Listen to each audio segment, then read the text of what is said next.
1. What's up, everybody? Welcome to Attack the Talk. I'm your host, AJ. And we're here, guys. We're here after a week of giving thanks, of being grateful. I'm excited to go ahead and hear what you guys have been up to. I believe we asked you guys Q&A to go ahead and see, what you guys are thankful for. I'm excited to go and see that. Obviously, last week we did a little quick stream OVA episode where we here on the podcast talked about what we're thankful for. And of course, you guys know that we're thankful for you.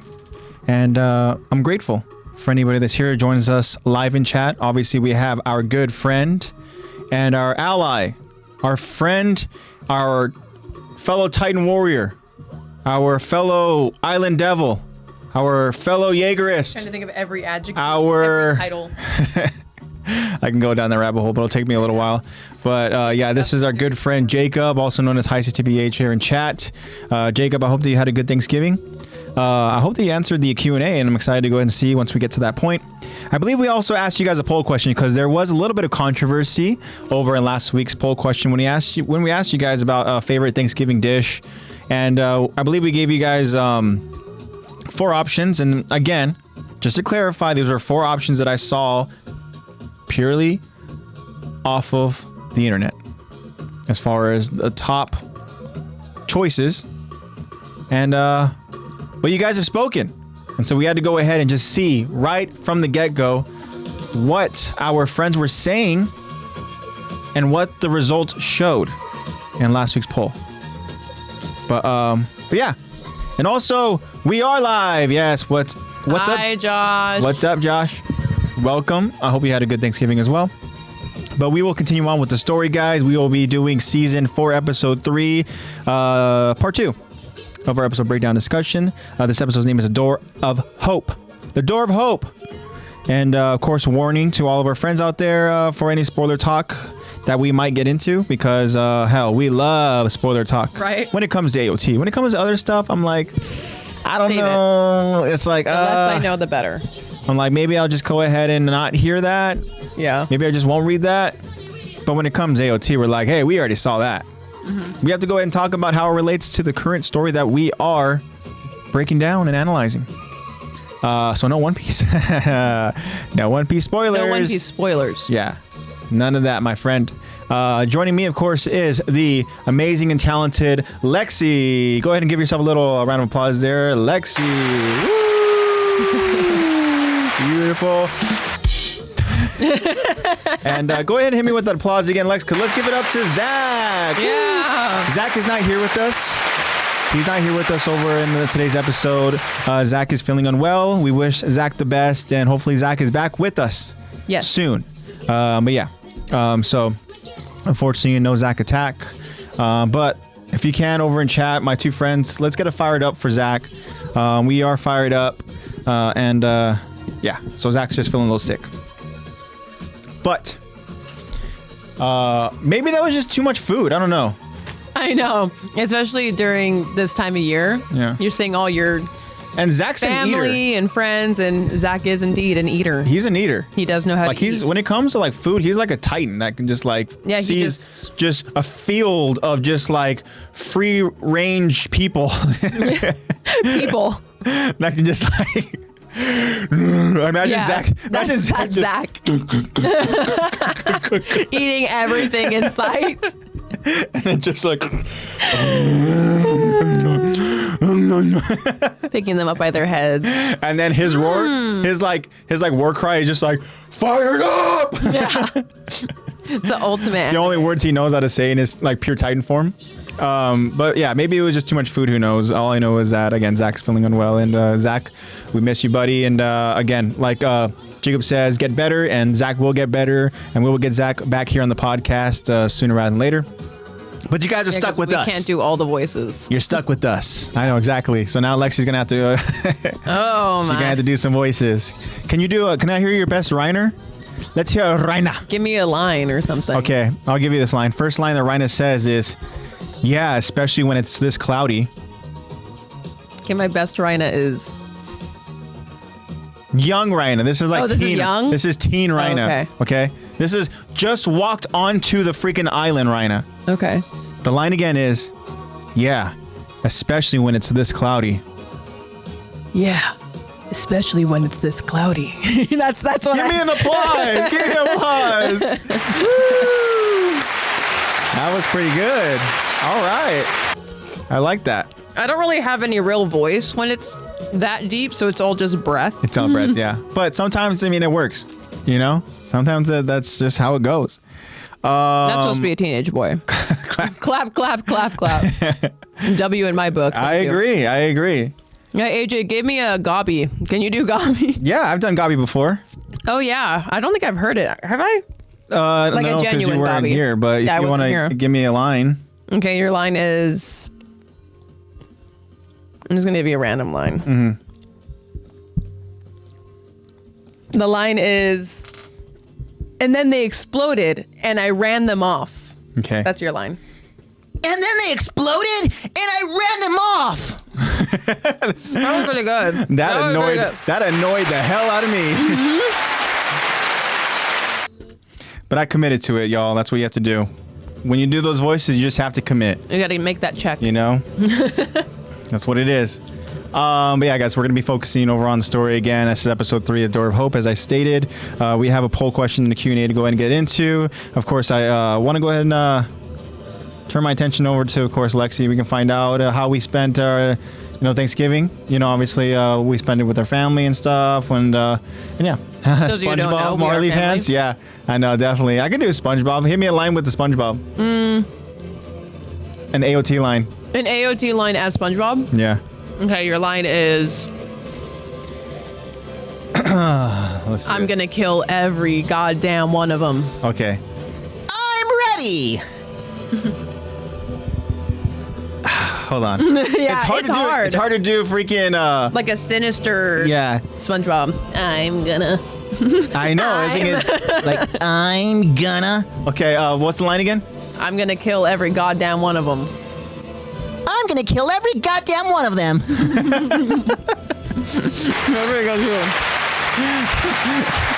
Yeah, that's the line. The line is, damn you, you traitor. It's Damn you, you traitor! That was pretty good. That one was good.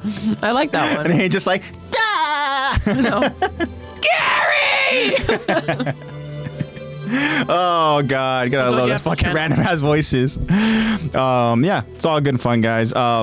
But yeah, Gabi as a guy, I guess that does sound a little bit like SpongeBob, maybe. A little. Not really. Not. But yeah, like I said, I would like to go ahead and kind of talk about, have Lexi go ahead and talk about kind of how we spent our Thanksgiving, and I can go ahead and kind of add on to that, and stuff, and yeah, and I hope that you guys are all doing well, of course, joining us, and for anybody that catches us over at a later time when the episode gets published later on in the week, I hope that you guys had a great Thanksgiving, and I hope that you guys are having an amazing week. Simple as that. Yes, yeah, that's what was going through my mind as soon as I went and said, damn you, you traitor. It was just like that what's tone. That big scream that he does? There's that like SpongeBob like high pitch that you have to kind of just find. Yeah. But what do we do, Lex? As painful as Lemon Grab's voice. Oh my gosh, yeah, that's insane. But for Thanksgiving, we were with our family, as AJ stated. For those of you who don't know, we are family. This is my brother.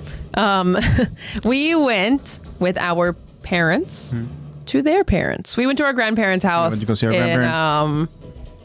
Kind of the middle of nowhere. So it was kind of nice being like disconnected while being anybody's connected. Ever seen like Courage the Cowardly Dog? You know how it's like Eustace and Muriel over in the middle of nowhere? Mm-hmm. Just like that. That's exactly what it felt like. Yeah. So it was really nice. Of course, you gotta love Grandma's cooking. Mm-hmm. Always so good. Like I even helped her out in the kitchen, and I'm like, you're literally like she's not doing, at least for my eyes, not doing anything specifically special, but just because she touched it, it comes out good. Yeah. And I'm like, okay, cool. Yeah. Like as long as she was in the area, it just tastes really good. Grandma's just got that kind of cooking. So it was a lot of fun. We brought the dogs. Like the grandkids, what Dad called them. And they were really good too. Yeah, we spent a lot of time with them, a lot of helping and a lot of eating for sure. It was fun. I love it. You got Courage panic noise. Yeah. Oh, I love Courage the Cowardly Dog. Yeah, it was all good fun. And then when we ended up having actual Thanksgiving dinner, it was very nice, you know, saying what we're thankful for, having dinner with everyone. And our grandparents even invited a few of their friends to come over too. Yeah. Because, I mean, I don't think they really had any plans for Thanksgiving. So it was like, why not Grandma and Grandpa, invite them? they're the type of people to go ahead and like, they're obviously very sociable too. These were friends They from are. church that they have. And so the moment they find out that somebody's not really doing anything for Thanksgiving, they're like, come spend Thanksgiving with us. Yeah. You know, very Yeah. welcoming and stuff. They like are. that. They are very friendly, very social people. Yeah. They are. And it's always really cool. They it like was get along with everyone. Grandma's like, oh, you should come spend Thanksgiving with us. And then Grandpa just like, I don't want them to go ahead and spend time here or whatever. I'm trying to do my best courage, but the Muriel and Eustace, Yeah, but best Eustace. yeah, but But that's not how our grandpa is. not at all. Our grandpa's very, Our grandpa very literally gets along sociable. with everyone. He'll make friends with anybody. Yeah, He will. Yeah, He literally makes friends with everyone. Yeah. Super cool.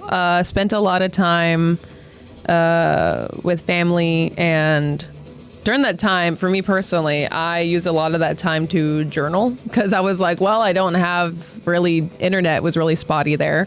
So I was like, well, I don't really want to be on my phone anyways. So I started journaling a lot, and even just like writing things down, it has been nice. And normally I would put it in my notes app, but it's just nice to not be looking at a screen sometimes. So that's what I've been working on. But here I am looking at a screen with all of you. you know. But yeah, fun, thankful, feeling grateful, thankful, not hateful, and playful. I was trying to think of something else. Good. I was like, maybe refreshed. I don't know. No, but, it has to rhyme. I know you were trying to go ahead and find that like Dr. Seuss vibe. Yeah. 3 Thanksgivings. That's amazing. Please tell us what. So what were the 3? I'm guessing one of them was family. Maybe the other one was maybe friends. Another one was. Which one had the best food? Out them right now. Jaegerists? Which one had the worst food? Did you find fellow Tell me. Jaegerists and decide to go ahead and have a Thanksgiving? Yeah. And rank them. You say rank them? Yeah, I said rank them. Tell me which What one were had the the worst 3 food and which and had the rank best them? food. I will say this as we wait for the ranking. No, I'm kidding. No. But I know that Grandma and Grandpa's friends are not going to watch this podcast, so I have no shame in saying this, but I'm not going to lie. The food they brought was pretty trash. Yeah. No, they brought that pecan pie. Okay, they brought a pie. I didn't know The they pie brought the was pie. Okay. Yeah, they brought the pecan pie. Best one was, get ready to hit that applause, Golden Corral. Golden Corral. Yeah. That is crazy. Love it. Okay. Funny little story that happened while we were over seeing our grandparents in the middle of nowhere. They actually do still have like Postmates and stuff, which is crazy. Yeah. But you decided to go ahead and get a little something from Jersey Mike's, you and Dad. I did. And then all of a sudden, Jersey Mike's goes out and they reach out, right? And they're like, hey, we actually No, ran. the Dasher. The Dasher tells you The that. Dasher texts mom, because we're off our mom's app. Yeah. Texts mom About that, Jersey Mike's. hey, Jersey Mike says that they don't have any more bread. They're all out of bread. They ran out of bread. How are Jersey you a Mike's. sandwich shop and you run out of bread? So they gave you both 2 options for your sandwiches. One, it was either what a bowl, Pretty much same ingredients. You just throw it in a bowl. and a give it- bowl, or a wrap. Yeah. Yeah. And you So went we with, went you went with with the wraps? wraps, yeah. But half of mine was a wrap, and then I unwrapped the other half and made it into a bowl. But it still did not taste good. Yeah. It did not. It didn't taste like the Jersey Mike's that I'm used to. Yeah, because I mean, Tasted weird. we're out in the middle of nowhere. I wasn't a think? fan. How was your? I mean, you didn't have bread either in yours. What do you mean? You didn't have any bread either. I didn't need to. I was getting stuff That's the joke. I was getting stuff from Panda Express. That's what I'm saying. It came in a bowl. Yeah, okay? AJ didn't get any. Yeah, I wanted it in a bowl. No, me, Mom, Grandma, and Grandpa wanted Chinese food, so we're like, okay, let's get Panda Express. Yeah, my dad and I were like, And you guys were like, no. No, you guys were like, you're not really fans of, Chinese food when it comes. I know you're not really I'm not a fan of of Panda. Express. Dad doesn't really like the Chinese food. Doesn't really like the Asian cuisine too much. he's getting better. We've been introducing more things. But He liked the Yoko place we went to. Well, he tolerated it. true. Yeah. So Panda Express, hit that applause. It was good. That was an accident. It was just good. turned out good. But yeah, that was good. But that week was good. Yeah, the week was well, I should say week. We were there for a couple of days, but it was nice. It was nice. I know, Obviously, we were there for like 2 days and a half. obviously, it's really nice to go ahead and see grandma and grandpa. Love them so much, and it's one of those things where you just really have to cherish the time that we have with our loved ones, because I mean, once people, loved ones, Our time here and is family temporary. starts getting to a certain age, you just really have to appreciate those moments. And I appreciate my grandma and grandpa so much. I have very fond memories and stuff growing up, even as like a child and stuff. Something as little as like when we were young, we used to go ahead and visit them for like all these holidays, going on camping trips and stuff like that, just going over to their houses. And grandpa would go ahead and make Reaper floats and stuff, and now to this day, it's like still Reaper floats really holds a very special place in Our my grandpa heart. loves treats. Yeah. Our grandpa will totally we'll just be like, do you want to go get a cookie or something? Mm-hmm. You want to go get some chocolate? Want to go get a treat? And he's always like, yeah, Yeah. let's go. Yeah. That's where you got that trait from. Yeah. I'd say so. That's I hope so. But yeah, so obviously it's an absolute pleasure spending time with grandma and grandpa. Real quick, Jacob says, bro, they had Thanksgiving food. I ate so much. So my grandpa has dementia and he's difficult to handle sometimes. So with my uncle and aunt and my brother, sister, mom, and dad, we went to a steakhouse. Oh shit. So you went to Golden Corral and then you went to a steakhouse? Is that true? Wait. What's going on here? Are you considering Golden Corral the steakhouse? Yeah, I was gonna say steakhouse. But even then, I mean, My if grandpa you're- has dementia and he's difficult to handle sometimes. Well, you know what? I get it. That's the truth. As someone that was a receptionist at a retirement home for assisted living and memory care, I get it. Yeah. Golden Corral Thanksgiving Day with my grandpa and my mom, dad, sister, and so on the weekend. on the weekend. So what I was gonna say is, one, that sounds like a lot of fun. Yeah. Going to places with just like big groups can go ahead and be like, that could be a lot of fun, especially like with holiday stuff, because even there's times where like during Christmas time, we'll go ahead and we'll hit up like, like a Denny's or something, or like an IHOP or something, and we'll just have that time just to go ahead and sit at this restaurant around this table together and stuff, where, sometimes, families just don't even do that, let alone, just have dinner in their own homes together and stuff, so Yeah. those are just moments, really have to appreciate. And it sounds like that was a great time, man. I'm glad. I'm happy for you, Jacob.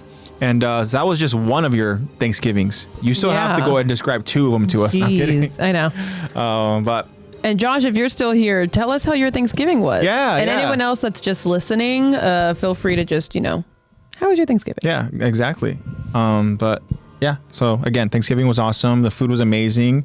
Our grandparents being, as they say, long in the tooth. Yeah.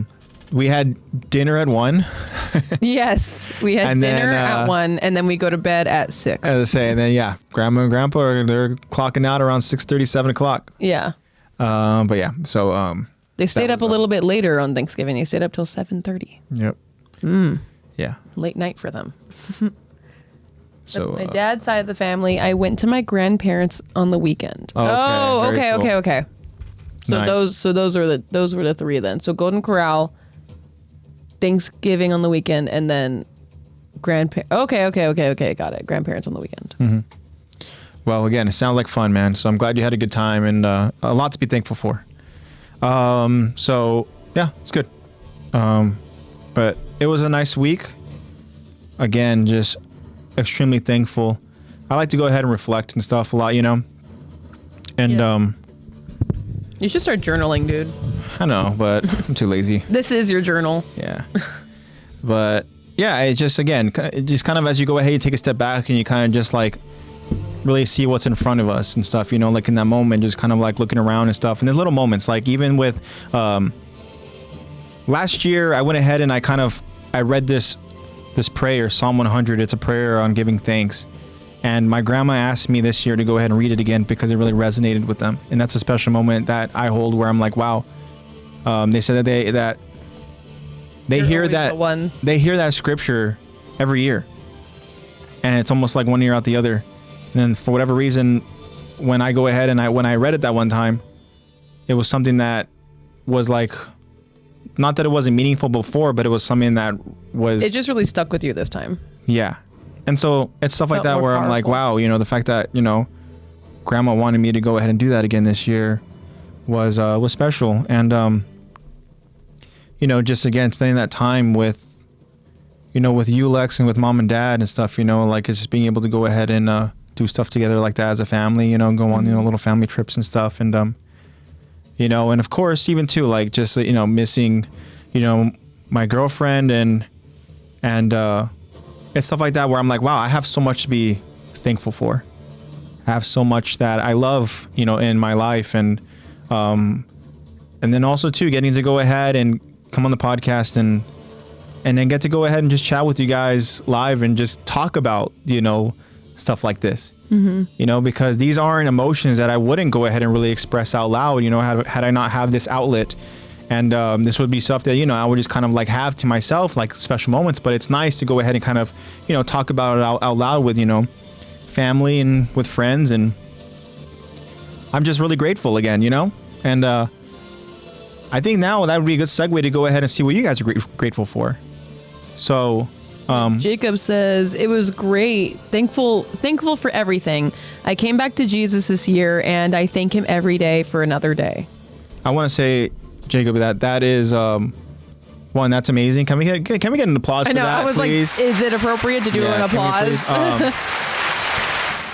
Yeah, Jacob, I'm so happy. I'm so proud of you to go ahead and make that decision, for yourself. I've stated before in the podcast, I think on the story with when I was helping out with my girlfriend and her family on just kind of giving out pies and stuff like that, where there was a church service, and I kind of just politely interrupted them, but also I explained to them that I'm a man of God as well. Just understand that we all fall short of the glory of God, but we have a very forgiving God, and we just got to do our part in just trying to go ahead and be these people that live in this world where we see all around us is a world of hate. We see all around us the world of selfishness. We see all around us it's just like a very dog-eat-dog type world. And we just have to go ahead and try to just be that little bit of light, Again, that's awesome, man. I'm so happy for you. And just don't ever forget that you always have somebody there that's looking out for you and stuff. I have tatted on me a scripture, and I'll just kind of leave it at this as the scripture is Matthew 14:31, and it just says, and immediately Jesus reached out his hand and said, "Oh, you've little faith, why do you doubt?" And just a reminder to me that wherever I'm at in my life, whatever troubles I'm dealing with, whatever obstacles I face, whatever it is, and I feel like I'm alone, I remember that scripture because it says, and immediately Jesus reached out and said, why do you lose faith? I'm here. So again, and so awesome, man. So I'm happy for you. Can we get an applause again? Yeah. Thank you for that, Jacob. Yeah. So now at this time, segue, I would love to go ahead and find out what you guys are all thankful for. Yeah. So we asked you guys in our Q&A that we usually try to do every week. We asked you guys this week, that's a total typo. What are you most thankful for?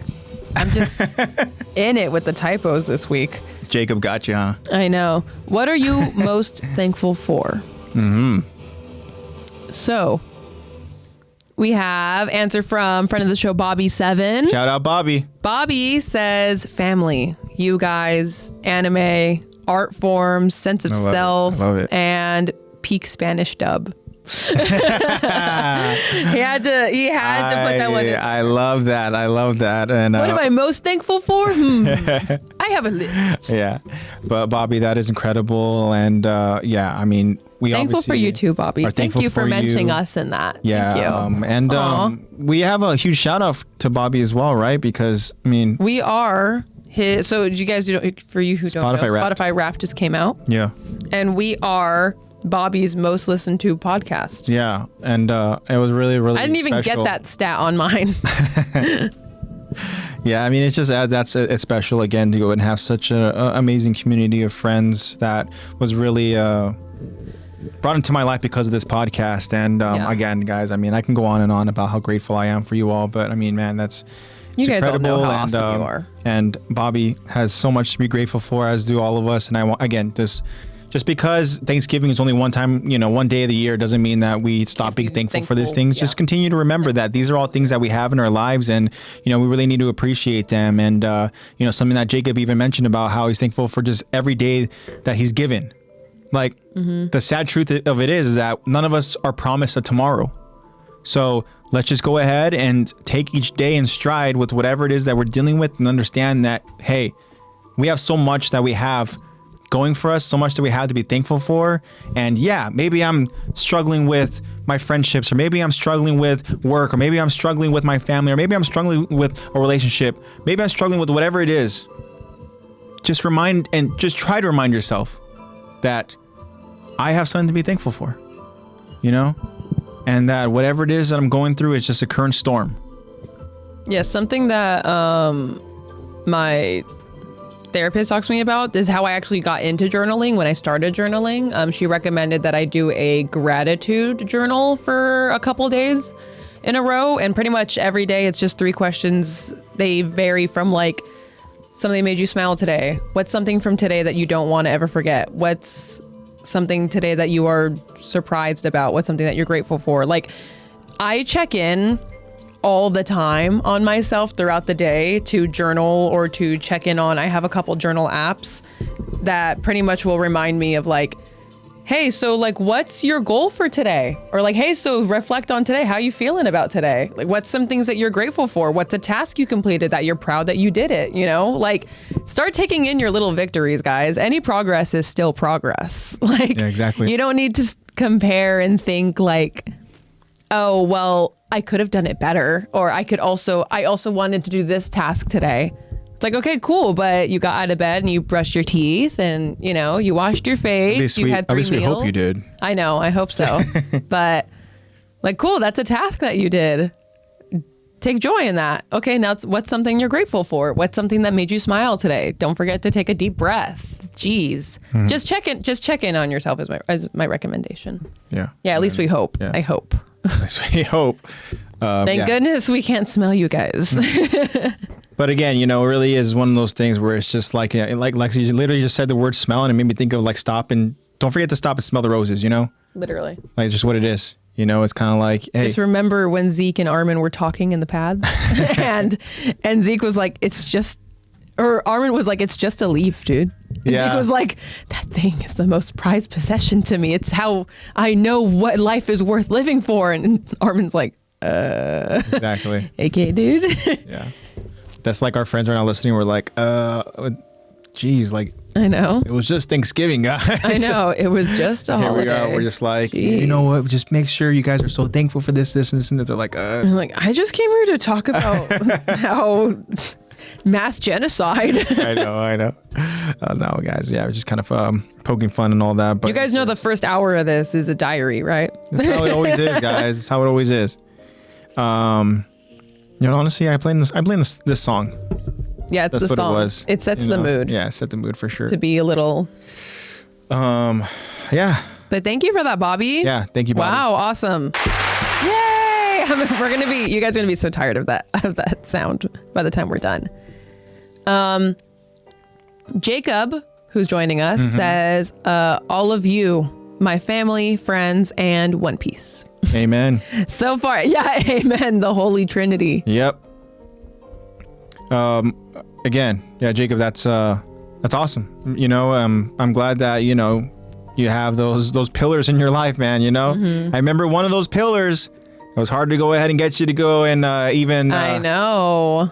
Even think about watching. You were where I am now. Yeah. Just like not watching. Yeah. Exactly. Not watching it at all. And now it's something that you are thankful for. Wow. And you know what? I was right there too with you. I remember Zach was like, dude, you need to watch this. You need to go. I'm like, telling you. It's a commitment. I'm like, you understand One Piece has over 1,000 episodes. Like, do you know who you're talking to right now? Like, yeah. I'm not going to go ahead and watch that. Yeah, now we can't stop. So you've introduced an addiction to him is what you've done. Yeah. It's awesome. I have to go ahead and get back into that train, man, that momentum train. But I'll get there. Yeah, I got to finish my hero. I'm so far behind now. That's another one too where I'm just like, yeah, if I'm so far behind, then Yeah. But thank you, Jacob, and Yes, thank you for Jacob, joining thank us. you We so are much. so thankful for you. We could go on and on and on about that, but you know, you get it. Next, we have our another loyal friend, Laker for Life. Yep. Shout out Laker for Life. Laker for Life says "Familia" with 2 exclamation points. Duh. Yeah. Gosh, I'm so thankful for my family. Yeah. Yeah, definitely. Laker for Life. I mean, shout out and thank you for again being loyal, and we appreciate the support. We appreciate your love, you know, and yeah, we see Laker for Life sometimes over in chat. Laker for Life, you know, will go ahead and give us a Q&A every now and then. Yeah. And so Laker for Life is an OG. And yeah, is. I couldn't agree more. Definitely, I'm thankful for family as well. Next, we have from Eddie. Ooh. Friend Mr. Eddie, also known as the One Caveman, Yeah.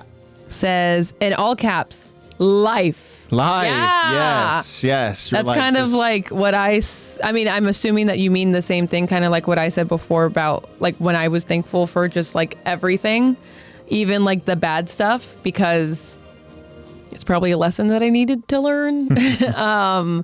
Or, you know, a consequence to one of my actions. Because I also believe in like good karma and bad karma, and like the universe will give you what you deserve. So,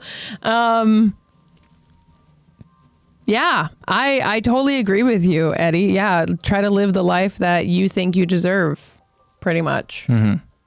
Yeah, because I mean, again, just to go ahead and kind of just like, you know, share the same sentiment with what you were talking about last week. It was just like, you know, you said you were even thankful for the bad things that happen as well too, because it's stuff that you learned and probably even needed to learn at that time, or Yeah. something that maybe you just needed to see.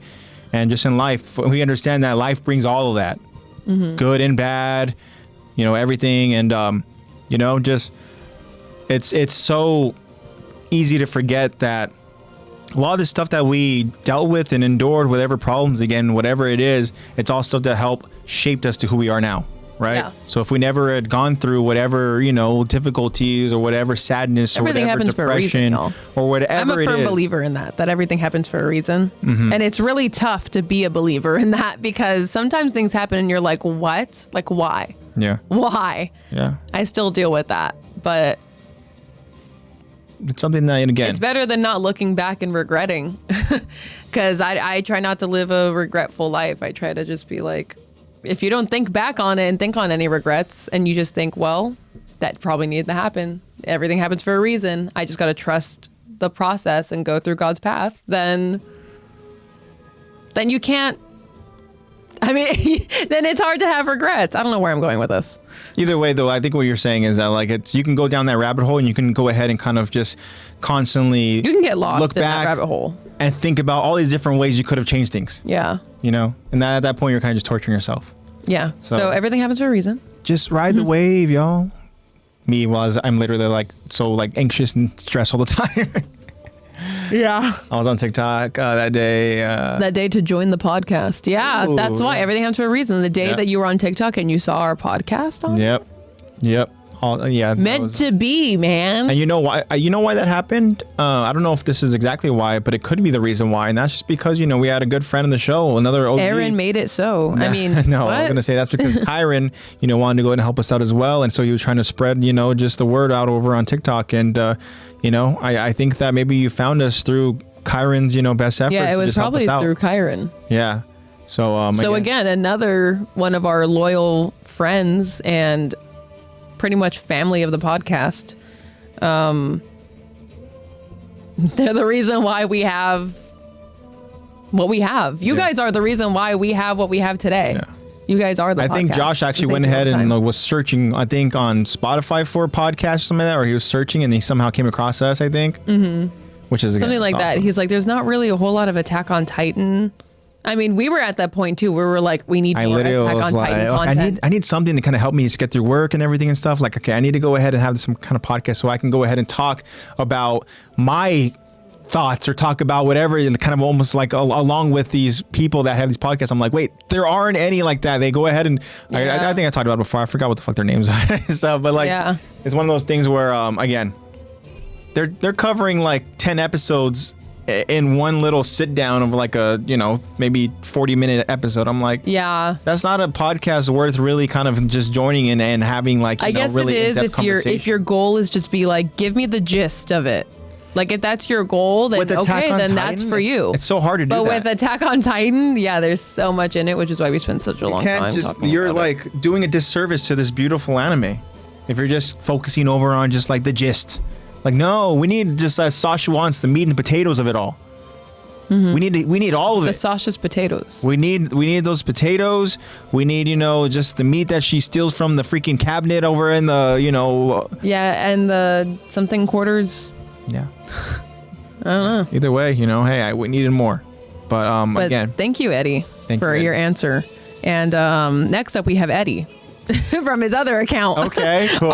ArtofCesar, who is actually our. This is the last entry. Okay. Eddie, totally not Eddie, says, the more that I spent time with family, the more I'm grateful to have one.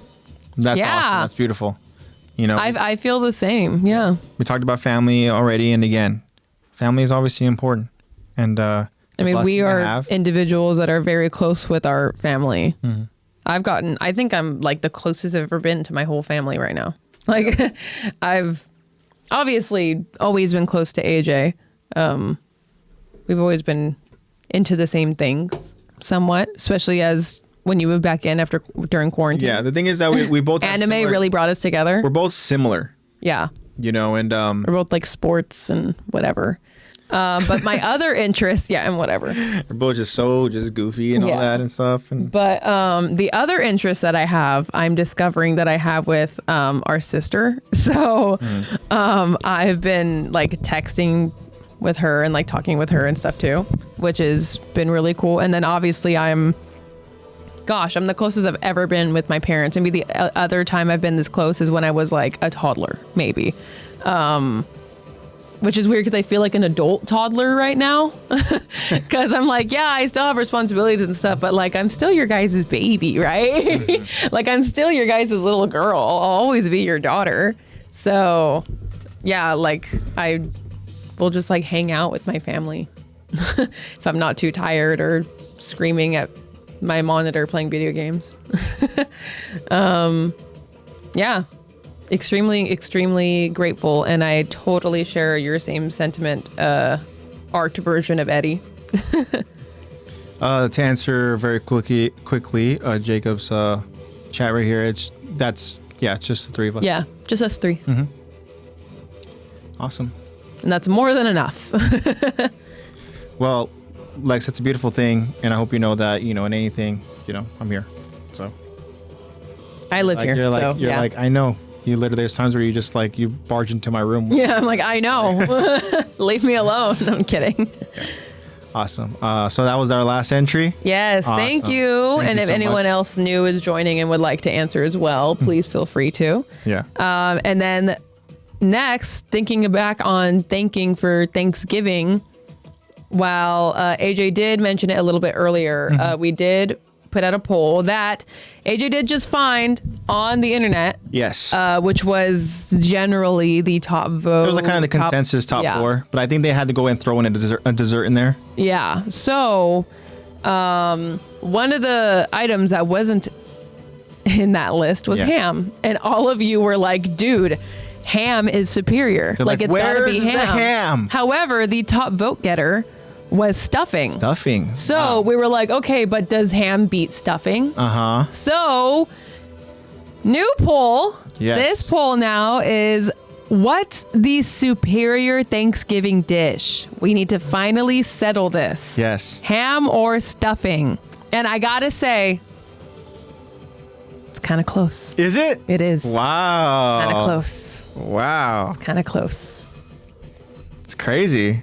So, we know who Jacob, we know Yep. who. We know what Jacob voted for. Definitely Yep. ham. Yep. Jacob was one of the people who last week was like, where's the ham? Yeah, where's the ham? He really wanted to know where the ham was. Zach was even like, he's like, whoa, hey, whoa. I was thinking the same exact thing. I was Yeah, like, he's we're like, missing "Where's an the option ham here. at?" We're literally missing an option. We're missing the obvious option. So we had to do a recount, basically, to Yeah. decide what is Attack the Talks audience's number one dish for Thanksgiving. Is it stuffing or ham? And one has 57%, and one has 43%. Interesting. Do you want me to just say it, or do you want to make an educated guess? I mean, I'm gonna go with ham. I think that people voted ham. We got such an outrage last week. I think that they want ham to be number one. Well, that outrage was definitely valid because it is ham. It is ham? Interesting. Ham with 57% and stuffing with 43%. Still quite close, but it's still stuffing. Ain't no way it's ham. Oh. Yeah. I think it is ham, actually. No, so now I want to go ahead and ask, because obviously in chat we see, Jacob went ahead and voted ham. The beautiful zebra cake said, she said stuffing. Where would you vote in those two? Ham. You would vote ham? Definitely. Because I would vote stuffing. I'm not a stuffing person. I mean, I don't think it's outrageous. I mean, I like stuffing. I mean, stuffing is good. Ham's good too, but I don't know. I feel like I'm eating more stuffing than I am ham. Like For me, the number one has got to be turkey. For me personally. Okay. Turkey is my favorite. Okay. Interesting. Yeah. Some mashed potatoes. Yeah. But the good thing is that in a lot of places, a lot of, Thanksgivings, that you have those options. So you can choose between the turkey. You can have them all. You can choose between the ham. Yeah, exactly. Thankfully for Thanksgiving, you're not limited to one item. I know. Seriously. Could you imagine? I know. Everyone brings one dish, but that's yours to eat. That's it. Bring your own dish. Yeah. BYOD. Yeah. BYOD. Yeah. Bring your own dish. Wow. So you're bringing it thinking that it's for a potluck. You're like, cool, I'll just bring this huge thing of mashed potatoes for everyone to have. No, that's your meal. That's not yours. a bad problem to have, though.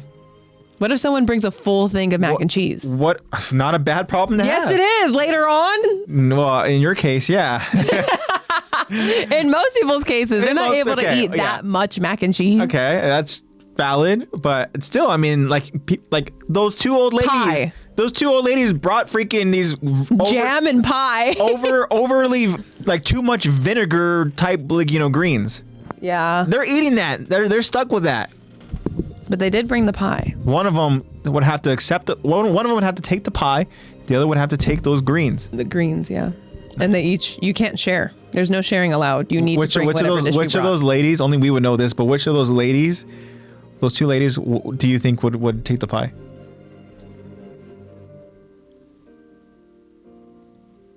I think it would be the taller one, actually. You think so? Yeah. Oh, okay. I know what you want me to say, but thinking about it, I think that because I was hearing her responses for some of the stuff, and it was just very. You know what? You're right. Yeah, when it came to desserts and everything and stuff, she was like kind of picky. Yeah. And that's coming from me. Yeah, their taste buds are expired. Yeah, they need the extra kick. Yeah, that's what I was thinking. Like, if there's these, like, for some reason, they need the overly salted items. They need the too much vinegar items, just so they know that the flavor is still there. Yeah, just so they know that they can still taste. Because their food was, I mean, I didn't even try it. Holy shit, baby, that was hilarious. But at least our grandparents still have taste buds because their food is still great. Yeah. I don't know what their seasoning is like, but their taste buds I can guess which ingredient they're heavy on. Oh my God. You want to try their food? I'll tell you what. Yeah, you would try it, but you would not go back for more. Did they make that pecan pie? No, store-bought. I was going to say, there's no way they it was store-bought. It was in already oh, okay. Because by the time I saw it, it was already like gone. Yeah, it was already like you just see it in the tin, right? Yeah. No, yeah, it came from the store, and the other items that they brought. So they brought like these Tupperware of the vinegar greens, and another Tupperware of just like olives in like the olive juice or whatever. What? Yeah. Which I don't know why they thought that. I'll just bring a Tupperware of only olives. Who brings a Tupperware of olives? Yeah, okay, old people stuff. I don't know. Maybe I'll be really into olives when I'm 80. Yeah. I don't know. So what's funny is I want to say this story very quickly. Not now. As I stated earlier in this podcast, my grandma wanted me to go ahead and kind of, say the blessing and stuff. You wanted me to go ahead and read the scripture, before dinner and if stuff like that. If you get that reference, you're cool. And so, my grandma wanted me to do it quick. So she had already served, so my grandpa and my grandma were already served. They're at the table, and both of their friends were already served at the table. And my grandma was like, okay, go ahead and like, we want you to read it. I was like, okay. So I didn't have a plate yet at this point. Yeah. And I think I'm served. Mom and dad are serving themselves, and they're like, yeah, read it while we serve ourselves. Yeah. And you're like, okay. Yeah. So then I go ahead and I read this, this scripture of giving thanks and stuff like that, to be thankful. And then at the end of it, I said, I'm thankful for you all. Enjoy. Right? Yeah. And then one of the old ladies looks at me and goes, You're not gonna eat? You're not gonna eat? And then I'm like, yeah. of course I'm gonna eat. But like, I'm just saying, I did the blessing. But also too, she was very, I think kind of like awkward. Mm-hmm. Like you could tell when she's trying to go ahead and join in a conversation and stuff, she kind of like says things that are kind of like a little too like direct or whatever and stuff. And like for example, for jokes, like let's say you're saying a joke, whatever, this and that, and she'll almost think whatever it is you're talking about is literal, and she'll ask you to be like, wait, so then that dog really fall or something, No. And you'd be like, oh no, like no, it was just kind of a story, whatever, but hey, she brought freaking olives, so I don't know. I gotta guess that she's the one that brought olives. Yeah, because she was the like only conversations I heard. I mean, I had very fun conversations with them because I brought Blue over and had him do his tricks for them, and they loved it. They loved it. I have to teach him more tricks now. Sorry, Blue, but you got to learn like 10 more tricks now because they've seen them all already. And Grandpa wants more the next time I see him. So, but the one other conversation that I did hear, she sounded like such a stereotypical Debbie Downer. Oh, no. Grandma was like, oh, do you want any pie? Because I think we were packing things up, or at least cleaning it up, and I asked like if anyone wanted any pie, like any of the pie that was left, or if I should start sealing them. And Grandma was like, oh, do you guys want any more pie? Do you want any pie? And one of them was like, oh no, I'm good, thank you, I'm full. And no, I'm totally getting stories mixed up. Okay, the real Debbie Downer thing, rewind all that, pretend you didn't hear any of that story. So what happened was that I was showing her Blue's tricks, and Grandma asks them, have either of you, do you have a dog? Have you had dogs? Do you have any dogs? Any pets? And one of her friends goes, oh no, I don't have, I think I used to, but yeah, I don't have one. And the Debbie Downer goes, well, my grandchildren shouldn't think that I should be left alone, so they gave me a dog, but I gave it away. I didn't want it.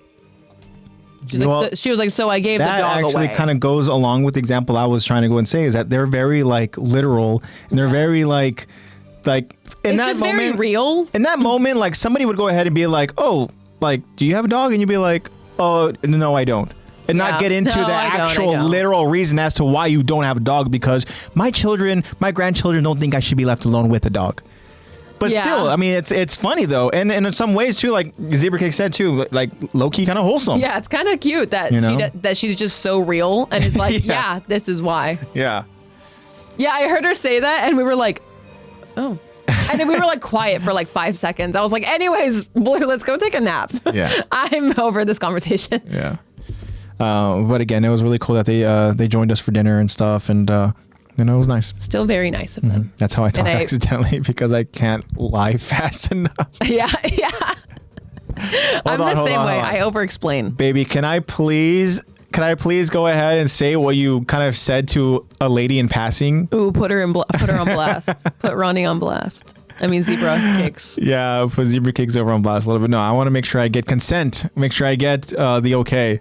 But I thought it was funny. I thought it's hilarious. And, Zebra Cakes has that kind of humor. And, let's just all fight. Let's just all fight. I think that's better. No, I think it's hilarious. And it's all about the context too. Like it's understanding the location, it's understanding it, and that's what's gonna make it funny.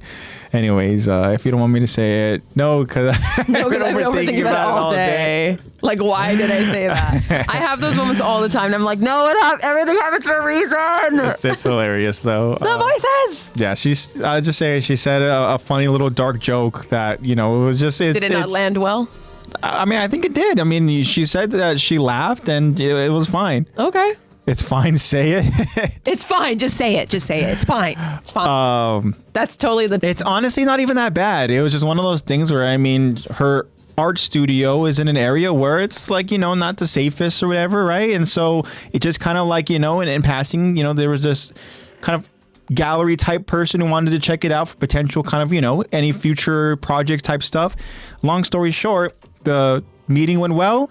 And as Zebra Cakes was saying her goodbye, she said, she was like, essentially, careful out there, don't get shot. Or something like that. Like, be safe, watch out for the bullets or something like that, Yeah, I guess professionally. But the thing is that I totally get you, though, because, like, I don't get how... Yeah, try not to get hit by a bullet on your way out. Yeah, don't get hit by a bullet on your way out. Like, is that a threat? Is she threatening me? But I know exactly what you go through. Zebra Cake. She said professionally, like, why can't I just not say things like that? Yeah, because I don't understand how people can just be like, I don't know. It was weird for me that I found out that people could just like lie when the grocery store clerk is like, so what do you do? And like people just like lie.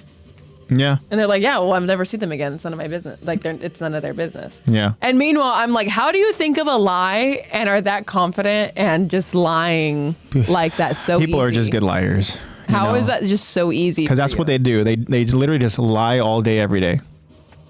If a grocery store clerk is like, what do you do? I just can't help but tell them my life story. I'm sorry. I just love talking about myself. I'm sorry. Honestly. Meanwhile, Mir's like, hey, so how are you doing today? I'm just like, I'm good. Good. How much I owe you? Good. Okay. You want any bags? No. I'm overly honest and not serious and forget everyone's not like that and just say unhinged things. Yeah, I'm the same way. I've had people be like, you're Zebra Cakes. It's fine, baby. It's what makes you just, that much more memorable. Guaranteed that lady went ahead and walked away from that, remembering that. And you know what? You're memorable. She thinks it's funny. And also, too, hey, that's the impression. That's what it is. Chat. She's like, that was funny. I feel like she's in chat. Imagine. I'm like, oh. Yeah, being too real is I think we're just like on the spectrum. Like, I think we're just neurodivergent because sometimes I'll say something and I'll have my friends be like, oh my God, she just clocked me so bad. Oh my God. Which in like gay lingo, that means like, dang, like she just like roasted me, like called me out. And I'll be like, did I? Like, is that what I did right now? I'm so sorry. Like, all I did was speak the truth. Yeah. And then I say that, and they're like, oh, and I'm like, I don't know what I'm doing. I'm like accidentally in a roasting competition just from being too honest. And that happens kind of often. But I also have people be like, I love how real you are. I'm like, what does that mean? Yeah, exactly. Didn't mom just tell you that somebody just kind of just gave you a compliment? You're like, is that a backhanded compliment or whatever? Oh my God, yeah. Like, someone that I met while we were in Palm Springs celebrating my mom's great award that we told you about last week. Shout out, Mom. Love you. Someone who I met there was talking to my mom today and was like, hey, I don't remember how I came. I don't know. I probably came in conversation. It's not going to sound this creepy, but he was like, I really, he didn't say admire. He was just like, I really like your daughter's confidence. And I was like, is that a backhanded compliment? What do you mean you like my confidence? There's nothing else you could have chosen to talk about but my confidence? Okay. And she was saying that he was explaining like, oh no, like she's just very much worse. Like in her own and she doesn't really care what people think about her. It doesn't seem like she does her own thing. I'm like, okay. Could have been way worse. Thanks. He literally could have stopped at daughter. He's like, I really like your No, daughter. I like your daughter. What? No, that would have been weird. That would have been very weird. Yeah, she got a Grammy. Yep. Pretty much. I mean, she's getting a Grammy from the state. I know, basically. So, yeah. Mom, you're awesome. We love you. And congratulations. I do know a mom that has a Grammy, You do? and she will be my mother-in-law. Whoa. She has a Grammy. Wait. She was featured in a song. I understand the Grammy, but are you announcing something? No, I'm not announcing anything. Are you announcing something to us here live on the podcast? No, it's just in my brain. It's just in my dreams. I'm like, In my whoa. dreams, I'm wifed up right now. Oh my gosh. I really like Blue. He's a good doggo. Yeah. He is. He's pretty cool. Yeah. The past, just so you guys know, the past couple of times that we've been streaming, he's been crying at the door because he wants to come in and hang out with us. But since Zach's not here, he's not crying at the door. Yeah, I know. He usually just wants to come in because he's like, I want to hang out with the new guy. He's like, I want to hang out with Human Golden Retriever. Yeah, basically. Yeah. But So Blue now is that cool. Zach's not here, Blue's not even crying at the door. So Yep. Awesome. But Ham wins. yeah. Sorry. Yeah, Ham won. What were we blow on talking that. about? Ham won. Yeah. Anyways, now that we're actually an hour in, now we can get into Attack on Titan. Yeah, definitely. What'd you guys come here for again? I'll do a very, very quick recap just to go ahead and kind of touch base with what we are going to go ahead and discuss. Essentially, Rhina's trauma. Rhina's trauma, his childhood, his motivation. Pretty right? much is what we're... His mom means the world to him, and it arc was we're in. essentially his parents, but he found out his dad's not the best person, and dad wants nothing to do with him, but he needs to become an honorary Marleyan for his mom so that his mom can go ahead and be living this life filled with pride and joy, and Rhina knows that the only way for that to happen is if that pride and joy is him. If he works his tail off to try to go ahead and become this Titan warrior, and as we learn, Rhina falls short a lot. Rhina is kind of the runt. Rhina is not really deserving. But then somehow Rhina ends up becoming one of the He is six one of the warriors. out of like 7, right? Yeah. It's like, And only one person got left out. And that person is Porco. Yep. Porco was wasn't happy about it at all. As a matter of fact, Rhina not was even at kind all. of poking fun a little bit. But then Got into a little Marcel scuffle. kind of gave Rhina a little bit of a look of like, almost like a look of like grief or something, or almost like a look of like Like it looked guilt. like he feels sorry for him. and That he's like, dang, you really believe that you earned that. and we're gonna get into that, of course. And but what we need to understand is Rhina is right now really happy because his mom is proud. They went ahead and they kind of had this little ceremony to go ahead and announce and reveal and to go ahead and see and celebrate these new Titan warriors. These like children, right, who have been chosen. And Rhina notices his mom out in the crowd, and his mom is just so happy. She literally has tears, and she's just so proud. Then he notices his dad. Oh my God, Dad! I haven't seen you. Wait, I literally. Hold on, guys. I'll be right back. Yeah. I literally have to go ahead and go see my dad. I'm a warrior. I'm an honorary Marleyan. The dad's like, What are you doing? Did she send you here? No, hell no. I can't be seen with you. I have a family. And then we realize, oh shit, he does not care about Rhina at all. And so then in that moment, Rhina realizes, okay, really all I have is my mom, and that's fine. That's all I need. So Rhina goes out there and he's now motivated. We're going to find out exactly how motivated Rhina really is. And they go ahead and our warriors, which are Marcel, the Jaw, Rhina, the Armor, Bertold, the Colossus, right? And then we have Annie, the female Titan. They have traveled over to the Island Devils, to the Island of Parody, and that's where we're going to go ahead and begin this episode. So with that being said, guys, this is Season 4, Episode 3. This is The Door of Hope. This is Part 2 of our episode breakdown and discussion, and we will jump into this whenever Lexi is ready. I am. Let's do it. We continue the episode as we see the Titan warriors arrive to the island late, as it's dark out. The warriors have no idea what they're in store for. They set up camp and make fire to keep warm from the cold outside air. Marcel tells the group, It's tough to cover much ground moving at night. and Rhina responds to him, Yeah. especially when it's this cloudy. Marcel continues by asking, We're sure the king won't use the founding titan? I don't get it. If we blatantly attack his walls, then... Rhina interrupts him. What's the point in asking now? Just put your faith in Marley's research. Marcel responds, That's right.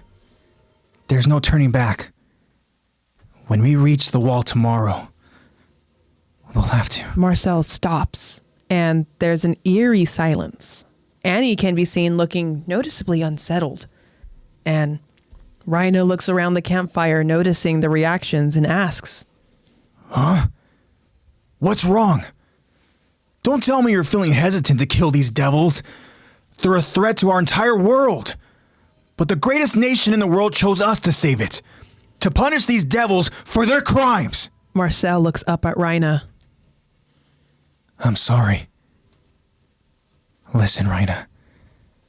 The truth of it is, you were never supposed to be chosen. I influenced the army's decision by making my little brother look bad and putting you up on a pedestal.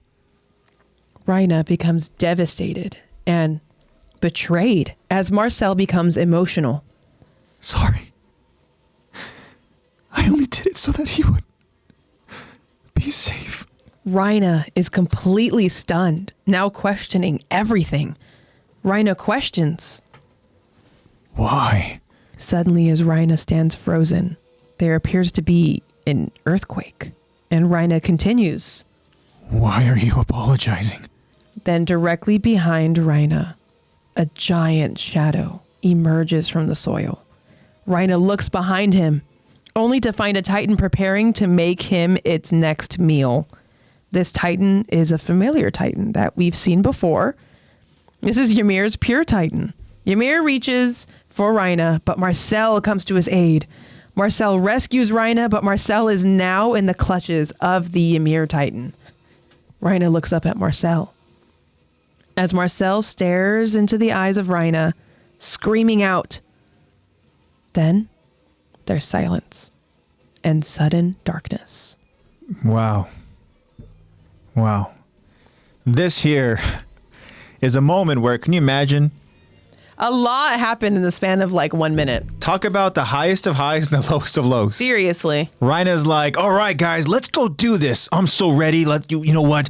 These devils, they have what's coming for them, and we get to go ahead and be the ones to do it. And you're like, hurrah, hurrah. Yeah. Meanwhile, everybody else is kind of just like, well, this is kind of awkward. Yeah. And then all of a sudden, they get to a point where they're kind of like now, like, almost like avoiding Rhina. And then they're kind of oh God. Like. Yeah. But before we go ahead and get to that, let's kind of just start from the beginning here. Again, we understand that the Titan Warriors, they went ahead and they traveled over to Island Parody, and they arrive on boat, and then they go ahead and they ride through the outside walls on horseback, and it's dark. Mm-hmm. Now we understand that the Titans, they essentially are inactive, when it's dark. Yeah. So they don't have to worry about Titans, which is why they're kind of like right now, not necessarily. That's true, but right now they're not really like on like red alert. They're not really like constantly super looking on around. edge, yeah. Because they're obviously not really ready for a fight. Their understanding of Titans, so again, just to kind of go ahead and establish that important detail. But one thing that Marcel does say is that it's tough to go ahead and kind of cover the ground that they want by only traveling at night. So it goes to show that, an idea as far as what the plan is, that they're going to go ahead and really kind of stay hidden during the day, right? But once it's night, that's when they're going to start moving. Yeah. So that's kind of like what the initial plan is. But then Rhina, he's going along with it. He's kind of like, yeah, you can tell he's trying to be that right-hand man to Marcel. Yeah. Right?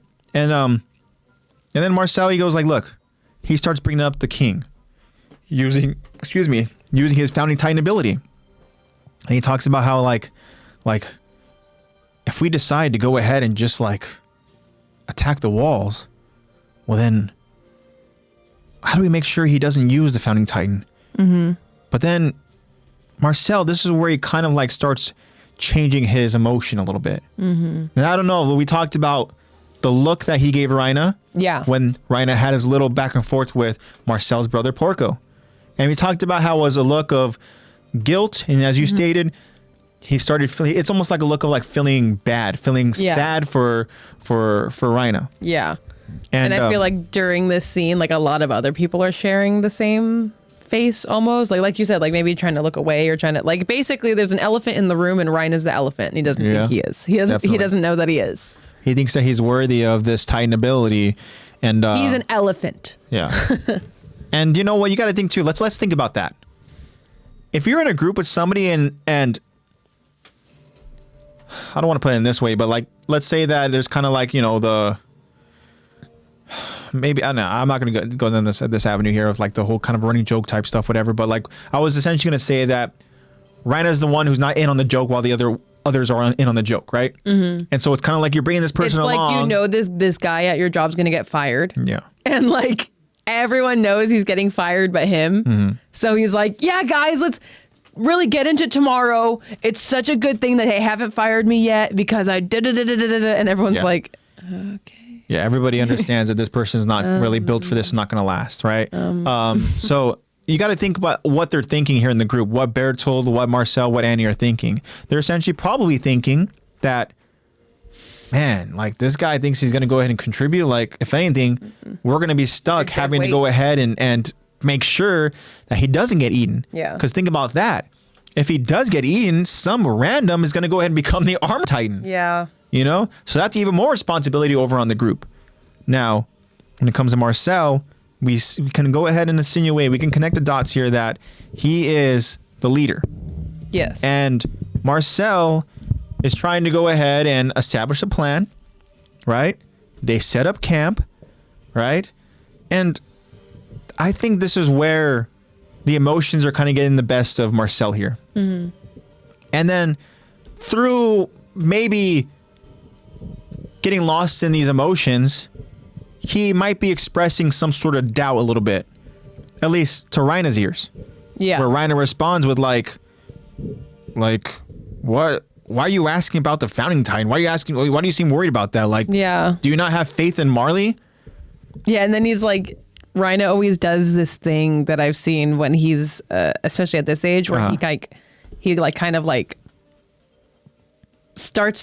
becomes very defensive and starts to turn on them because you could tell that his whole rhetoric is that like, right, Marley's amazing. Marley is da da da da. Like, Marley is Porco even said so much. Awesome. He pretty much called him like the number one he's cheerleader. Like the fanboy. Yeah. Yeah. So. And so he's automatically turns to like, oh, well, you don't think that Marley did da da da da da. And I feel like I've seen him do this once before at a different scene. Well, he did it recently too with Porco too, where he's like, well, maybe you're just whatever type. I can't remember exactly, but he pretty much said he'll go to the officials and talk about, you know, his lack of trust or faith, whatever. He said in that Marley. he would go to the officials. Yeah, and then it's one of those things where I was like, he's pretty much just this little teacher's pet to Marley, to a nation, and really wants to be the class captain. Yeah, exactly. And then so Marcel's trying to do his best to go ahead and kind of just keep the facade going. He's like that's right. You're right. There's no turning back. When we reach the wall tomorrow, then and then he just kind of stops because he's like, you know what? I just can't anymore with this. Mm-hmm. You know, and at that point too, like we all know, just tell him. And he's kind of like here he comes. He's gonna go ahead and let him in on the joke now. You know. Well, at first when I was watching this, I thought that she was looking that way because she saw the Titan, but then I was like, oh no. Like, for some reason watching it, I was like, okay, she sees Ymir's Titan. And I was like, oh, wait, no. Because Ymir comes from underground. Yeah. And then peekaboo. Yeah, exactly. But because she genuinely looks like, I don't know. She looks like very worried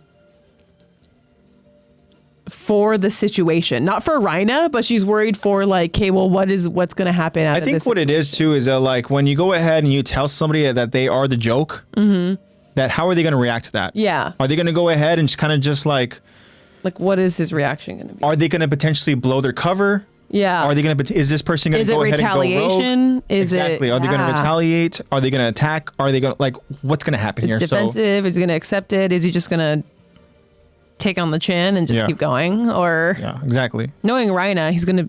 I mean, we see what happens. Yeah, we do. But at that point, Rhina now is kind of like confused, and you know, he's like asking what's going wrong, and he's like now trying to, like Lexi mentioned about that whole, you know, just being loyal to Marley and Marley's orders, and having that kind of Marleyan ideology of like hatred Where towards their these word devils. is law, like And he's it's like, fact. he's like, are you actually feeling sorry for these devils? Are you hesitant to kill them? Which is so funny because we were kind of talking We about the absolute literally- opposite. Yeah, When he coming was from Rhina. talking about the devils, when, you know, I believe it was Gabi's dad who's kind of asking a question about, like, if you don't mind me asking, like, you spent time there and you barely survived. Like, what was that like? Yeah, you spent time with these devils yourself. Tell us how horrible they were. Yeah, and then Rhino was kind of humanizing them in a very, in a way where he wasn't even sure that he was doing that, you know? Yeah. But, In his brain, he was like, "Hey, I'm making them look bad." Yeah. But no, that's like no. I mean, you kind of weren't. Yeah. You humanized them really a lot. So this is like super funny coming from young Rhina. Yeah, exactly. And it just goes to show again just how much, as far as the scale of his character and the development of how much he's really changed as a person. You know, Rhina is one of those characters where, you know, he probably has changed the most in a lot of ways with the characters that we kind of primarily focus on. You know, in the story. I mean, you can go ahead and argue You can tell a lot that's of these other Isayama's characters. Yeah. I mean, you can obviously argue with, you know, Aaron, because Aaron, you know, he's going from essentially protagonists in our minds to the main antagonist, you know? Yeah. But, you know, it's one of those things where, like you said, I mean, Rhina is a character that obviously holds a very special place over in Isayama's, you know, his thought process, his creativity, and his heart. And he draws a lot of inspiration from like the real world too, or like real people he's met, which is kind of cool. Yeah. Yeah. So, but at this point here again, Rhina is very much trained. So there's a Rhina out there somewhere. He's trained to go ahead and hate these devils. And he talks about how they're just a threat to the entire world. Like Marley is the greatest nation and they chose us. He's pretty much just echoing the propaganda that's been force fed to him. Yeah. Jacob has an interesting kind of insight here. He says, wait, young Rhina acts like Gabi. They are both like kiss asses. Very similar. Yeah. They both were just like, Marley, you know, like Marley's cheerleaders. The difference is that, you know, you have one that's kind of like the runt and the other one that is the MVP. MVP. Yeah. You can guess which is which. So with that being said, Rhina wants to go ahead and punish these devils for their crimes, and that's where Marcel, like I said, the axe, it's up, it's done, and he just apologizes. This is when he takes a book out of Zebra Cake's page and is like, just be real. Yeah. Be honest with him. Hey, dude, you didn't earn this. Yeah. Yeah, definitely. And, you know, he apologizes and he says, I'm sorry. The truth is, you're not supposed to be here. He goes, I'm the one who influenced the army's decision. I made my little brother look bad. And he says that he put Rhina on a pedestal. Yeah, Now, what did he say? let's think about that. What did he say? I'm sure these people are kind of seeing how the training is going. Yeah. What the hell did Marcel do to go ahead and Yeah, sway the whole decision. yeah. Like, He must have just it's gotta trashed be, Porco. Yeah, it's got to be because he's like, Which is this so is weird my because brother. that's his brother. You know, I wouldn't speak ill of him normally, but I know my brother best, and I know that he's not fit for this. Yeah. Like, ever since we were kids, he's da-da-da-da-da. He actually hates, he couldn't say that he hates Marley. No, I 'cause think then he they would say would've- he would just like, look, he rebels too much. Yeah, You that's know? true, because he is a very he does question a lot. Yeah. Like, he'll still do it. He'll question orders first, but- but then he'll go ahead and he'll Yeah. eventually go He ahead. needs it explained to him first. He's got to get a word in first. Yeah. Which I'm sure definitely didn't help him. Probably, not Porco. Marcel definitely used that against Porco. Yeah. But what could he have said about how Ryan is so great? I mean, really, just probably the loyalty He factor. loves Marley. You know what? He goes, He loves you guys. You have my brother who's going to question everything, and you have Rhino that's not going to question. He's only going to follow orders. Mm-hmm. You know, so that could be kind of like how the swaying, you know, negotiating process. Don't know if it was even a negotiation. I'm sure these officials are probably like, all right, sounds good enough to me, you know, whatever. They were like, sure. He's like, you know, You're these are there just more, I kids or guess. whatever and stuff, you know? Doesn't really matter which one we pick. Yeah. I mean, who knows? But at the end of the day, They're all you know, Eldians anyways. I don't know. I sound like Beetlejuice when you did that. They're all Eldians anyways. They're all Eldians anyway. Yeah. So I mean, Yeah. yeah. They're put on this pedestal. You know, Rhina is perceived to be, you know, this armor. Yeah, so that they would pick Rhina in turn saving Porco. Yeah. Saving Porco. In Marcel's eyes. And then obviously Rhina's got the whole rug pulled out from under him. You know, again, the highest highs and the lowest lows. Yeah, I would also be questioning the reality of my situation too. I'd be like, what is going on? Like, so I didn't earn this? Like, how long have you been talking to them about this? Like, what did you say about me? What did you say? And then you also have to think, oh my God, this Porco dude is gonna hate me. Well, I don't know. Would he hate him more or would he hate him less? Because he's like, oh, it's not your, like, I think you didn't Porco even would earn go that. ahead and have solace in the decision and understanding that I was, you know, Yeah. I was the one who's supposed to be chosen. would be chosen, Yeah. obviously. He'd be like, you're lucky my brother stepped in or whatever Yeah. stuff, you know? Yeah. But with all that being said, And then, Rhina doesn't even have like the comfort of his like safety net of you know, his mom to go ahead and kind of confide in, you know, like he's just out there. They're Let's- all in the grass in the open. let's remember too, I mean, Rhina loves his mom. His mom is his motivation, and his mom literally, we saw early on in this episode, his mom is like tucking him in, you know, at night, you know, just showing that care and affection. And, you know, this is stuff that, like, you think Marcel and Porco are getting tucked in at night or something, you know? Like, I mean, who's yeah. to say? But I don't we know. obviously know that Annie's living situations. We don't know You know hers Berthold's isn't the best. situation, you know? But I don't think that these children that are being kind of, you know, just trained to become to be weapons monsters, so that they can to be they and their weapons. family can now live beyond a district that they no longer want to live in. I don't think that they have that true source of just like nurturing and love. Yeah, like genuine love. And Especially when it's already hard when you're growing up in a nation that hates your blood and Yeah. everything you stand for, everything that you're born from. So that alone and having to deal with that with your kids, that stress put on you where it's like, you better be wearing your armband or like, you better Yeah. win this thing, dude. Cause I'm Exactly. so tired of being shit on for my blood. yeah. You know, so that added stress already on top of parenting is, I mean, especially parents in this time in Attack on Titan. There are Yeah. not very many good ones. He said Mick Goth. Mick Goth, yes, the Mick Yeah, Goth. Theo McGoth. Yeah. He's not tugging him. No, he's not. But I mean, But he's it's definitely making them tired true. with all the training. But yeah, I mean, again, Rhina doesn't have his mom to go to in this moment. Rhina is alone. He thought he had these comrades and he doesn't. And again, he's just betrayed. But then Rhina could also be thinking, because he asks, why are you apologizing? Because he could also be thinking, cool, thanks. Thanks for clutching this win for me. True. Like, because on one hand, he's extremely excited that he is a honorary Marleyan, but on the other hand, he's like, I didn't earn this, but also I got it. That's true. That's a great point. There's Technically, that I wasn't going for earning it. I was going for just having it so that I He's could just, like, live somewhere. conflicted. Yeah. You know? This is where that bipolarism comes in. Yeah. So, yeah, because he asks why. Like, why are you apologizing? And we never get to hear the rest of No. that conversation. We As never a get to matter hear of the fact, answer. this is the last we even see, hear of Marcel, you know, when Yeah. it comes to dialogue and stuff, really. But the extent of it now, of how that plays out in this part here that we're focusing on, a Titan emerges from the soil.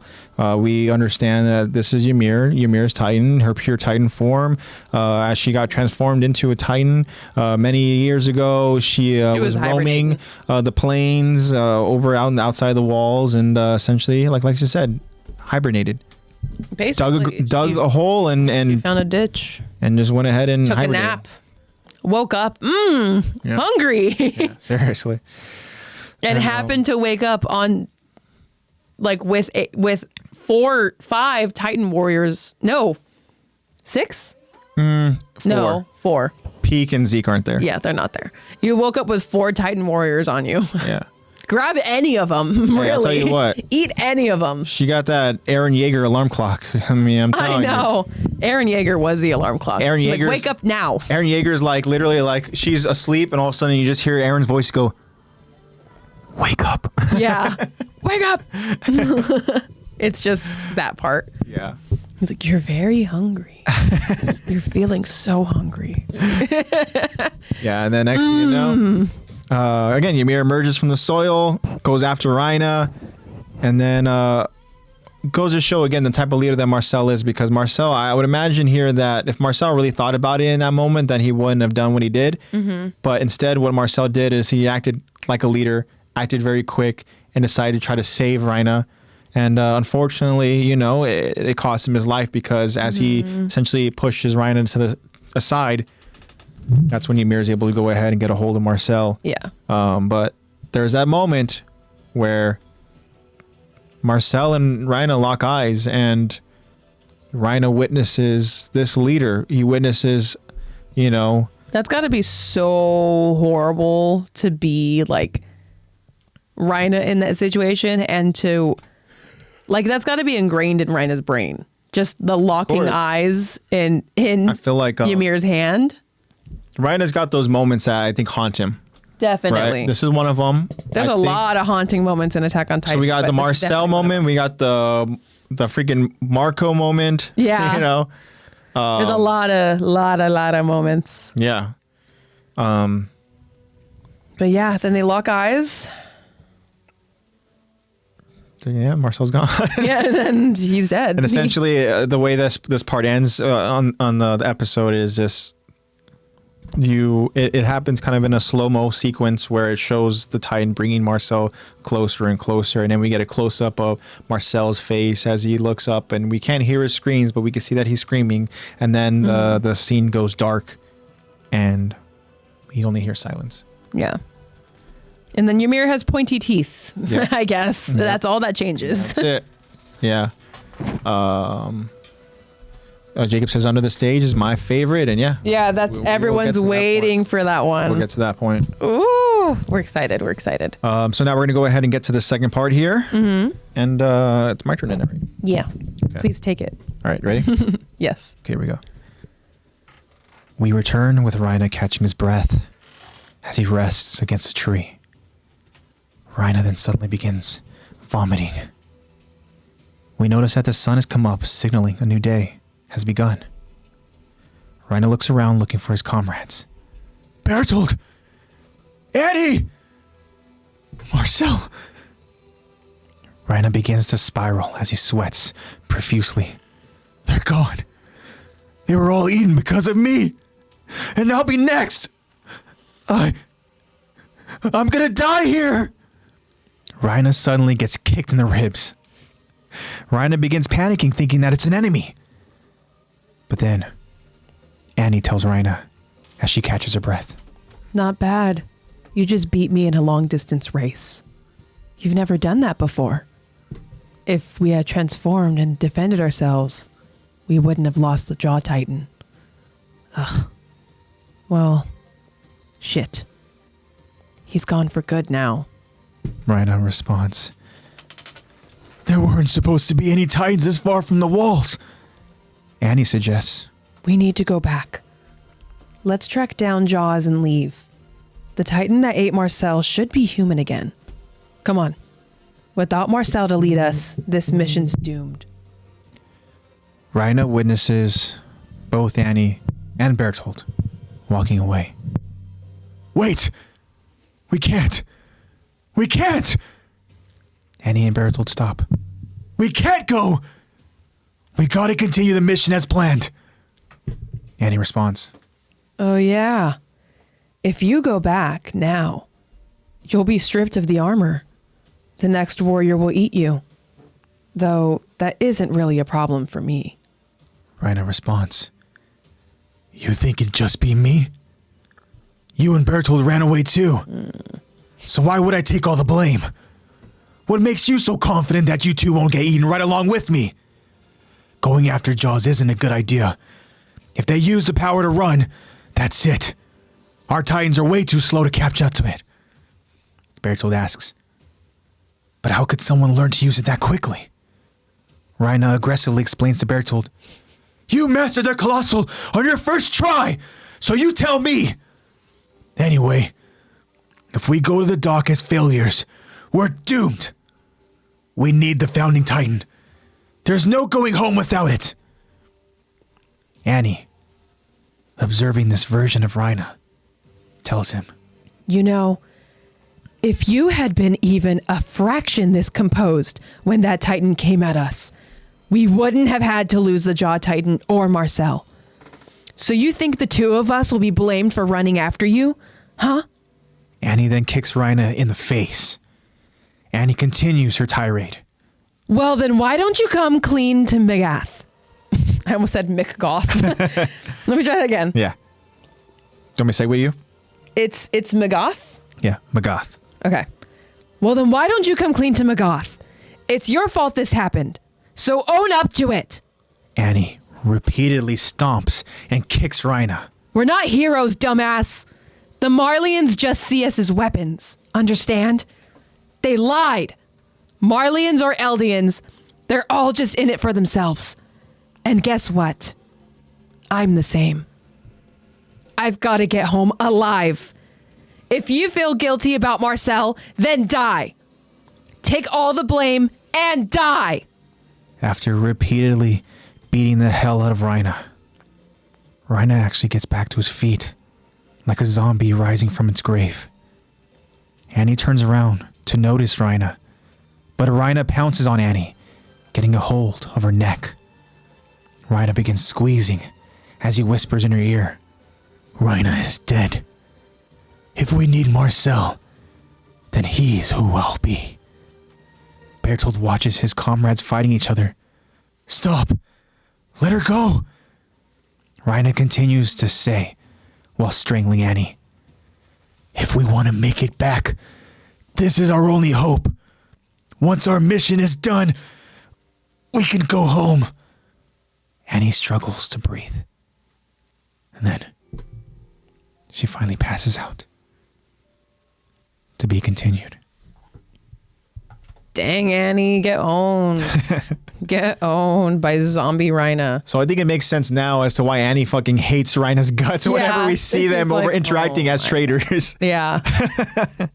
Dang. She's not I going to really forgive want him to talk for about this. this scene, but I have to pee so bad. Yeah, go ahead. Do your thing. So, I bid you do. That was so quick. But yeah, it makes sense now. We see the context here. Rhina did that to Annie, and now Annie doesn't want anything to do with Rhina and maybe Bertold. I mean, I guess Bertold is always alongside Rhina, but whenever we go ahead and see early on in season 1 and everything, when we see them training as a group and we don't understand that they are who they are the traders, we never see Annie alongside, Rhina or Bertold. She's kind of just off on her own. She has her own ambitions. We see that she just wants to go home. And we find that out obviously later on. We find out her kind of her childhood where, she is found, as she's abandoned from her actual biological family. And this man decides to go and adopt her and train her, become this weapon. This is stuff that is instilled in Annie's mind, which is why she even says, like, you know what? Hey, like, let me find it exactly. Talking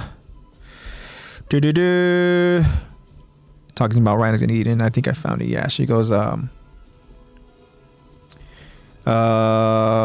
exactly, here we go. She says, we're not heroes.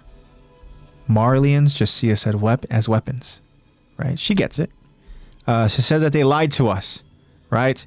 Marlian or Eldian, they're all just in it for themselves. And guess what? I'm in it for myself too.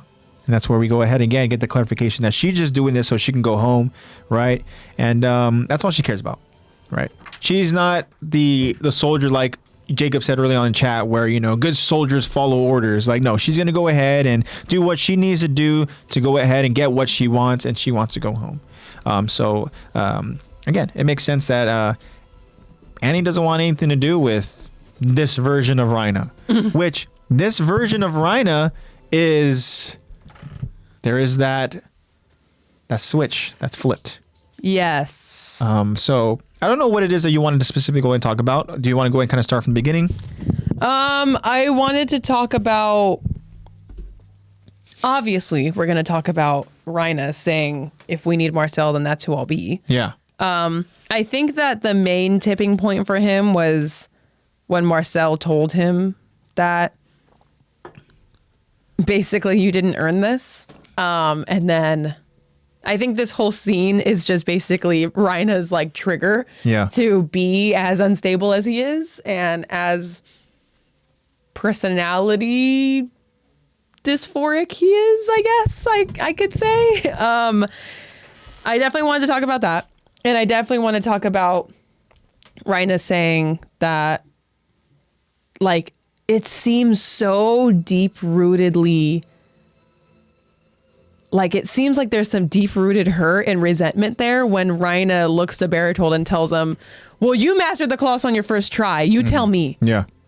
And Rhina's like, whoa, bro. Yeah. Like, whoa. Okay.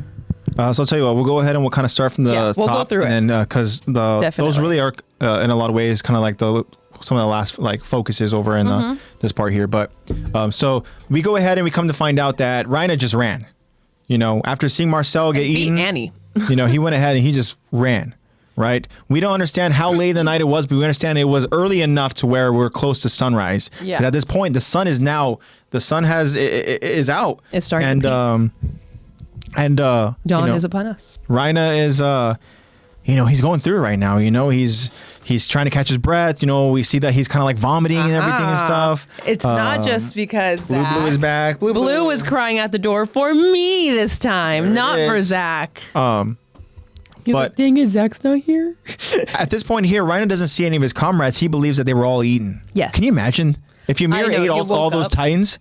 Can you Oh imagine? my gosh, She would I didn't even become think about that. Like a freaking super Titan. She would. Actually, she would. And I think that at that point, what we come to find out is that whatever powers that be, they go ahead and cycle through Titan warriors, right? So they essentially, I would imagine the first person that she eats, she gains that Titan ability, and then Bertold and Annie would be no more, but eventually the Colossal, eventually the female Titan will go ahead and somehow be born into a child. Yeah. Which, can you imagine being a baby that whines and cries and becomes a colossal Titan? I know. But anyways. Because, well, then they're only living for 13 years, are they? Yeah. Dang. And they just become Start fodder. training out the womb. Yeah. Rarely bred to be a warrior. Exactly. But Rhina believes them to be dead. He calls out to Rhina to Bertold and Annie, but then he pauses and he kind of like says Marcel in a somber tone. And at this point here, he's alone and he's like, oh shit, I'm going to be next. I'm going to die. I'm going to die here. But then great mission. He goes out there and he gets freaking just like kicked right in the ribs. Right? Rhina falls down. He goes out there. He's kind of like, you know, he's like looking up and stuff like that. I'm about to die. And then once he looks up, you know, he sees Annie. And like you said, Rhina actually beat Annie over in a long distance race. Yeah. And even Annie's like, whoa. Yeah. So Annie's here. She survived. We see that Bertold has also survived as Bertold was trailing behind Annie. And this is where Annie now is being very vocal. She's also being very real. She is speaking her truth. At this point, I'm sure she probably believes that, you know what, this mission is an absolute failure. So fuck this. I'm going to go ahead and kind of say it as it is. Now that she is a warrior, she's on her first mission. You can tell that she's like, fuck this. Like, this is the real reason why I'm here. I'm done faking. Yeah. I've already got it. Hell's already gone. Exactly. And then so she essentially says like, look, track down the Jaws. We'll leave. Right. And then, you know what, like you said, this is a failure, right? But then Rhina, he's like, nah. We can't do that, right? We got to go ahead and we got to continue the mission. At this point here, Annie believes that, of course, the fool that went ahead and got the leader eaten is going to want to continue on with the mission because guess what? Once the brass finds out that you're the reason why Marcel died, you're cooked. You're done. Like, you know what? So you'll be stripped of everything. Porco's going to be freaking taking that Titan from you, you know? And I'm sure Porco It's like would nothing go ahead. affects me. I'll still have Porco. Porco would go ahead, and I think he'd really enjoy that. Yeah, yeah. I think Porco would be like, all right, He's let's like, do this. cool, I get let's to do eat this that. nerd. I get to go ahead and kill this fool. All right, hell yeah. Especially when he finds out that his brother's dead. Yeah. That would be like, oh my gosh. Oh my. But then that means that, again, we think we talked about it, Porco would become the armored. And don't know if that's necessarily the best idea. So, continuing on. After any kind of attacking Rhina with the thought that, Rhina wants to continue it, of course, because he'll get eaten otherwise. Something you pointed out in the first little breakdown that we Yep. did. He deflects pretty good. He does. He goes out there and he does his best. Undying loyalty. Yeah. He does his best to go ahead and really make you feel, I don't know. This is not the best way to describe it, but I was like, this is his best Karen ability and stuff, whatever. Yeah, that's how he argues. That's Yeah. his argumentative style. Yeah. Is that he's like, you ran away too. he deflects and points blame instead of talking about what. It's like, yeah, but you also did it. Yeah, but Yeah. what about Marley? Yeah. Yeah, but Yeah, exactly. Jacob says, I'm taking the Titan. I'm taking it. I think that was about the question about Ymir eating all three, potentially. But anyways, one of those things where Rhina is out there now pointing the finger over at not just Annie, but also Bertold. Right? Talk about how you both ran away. Why should I take the blame? What makes you both so confident that you're going to go ahead and just get away with it, right? And he says, by the way, going after the Jaws isn't a good idea. If they use their ability, we're too slow. Which, that's true. good insight over on his part. You know what? True. Yeah. Suddenly he's smart. Suddenly. Yeah, exactly. Just needed someone to die. But that's where your point now, we can talk about it, where Bertolt goes out there and asks Rhina, like, well, how can someone learn that Titan ability so quickly?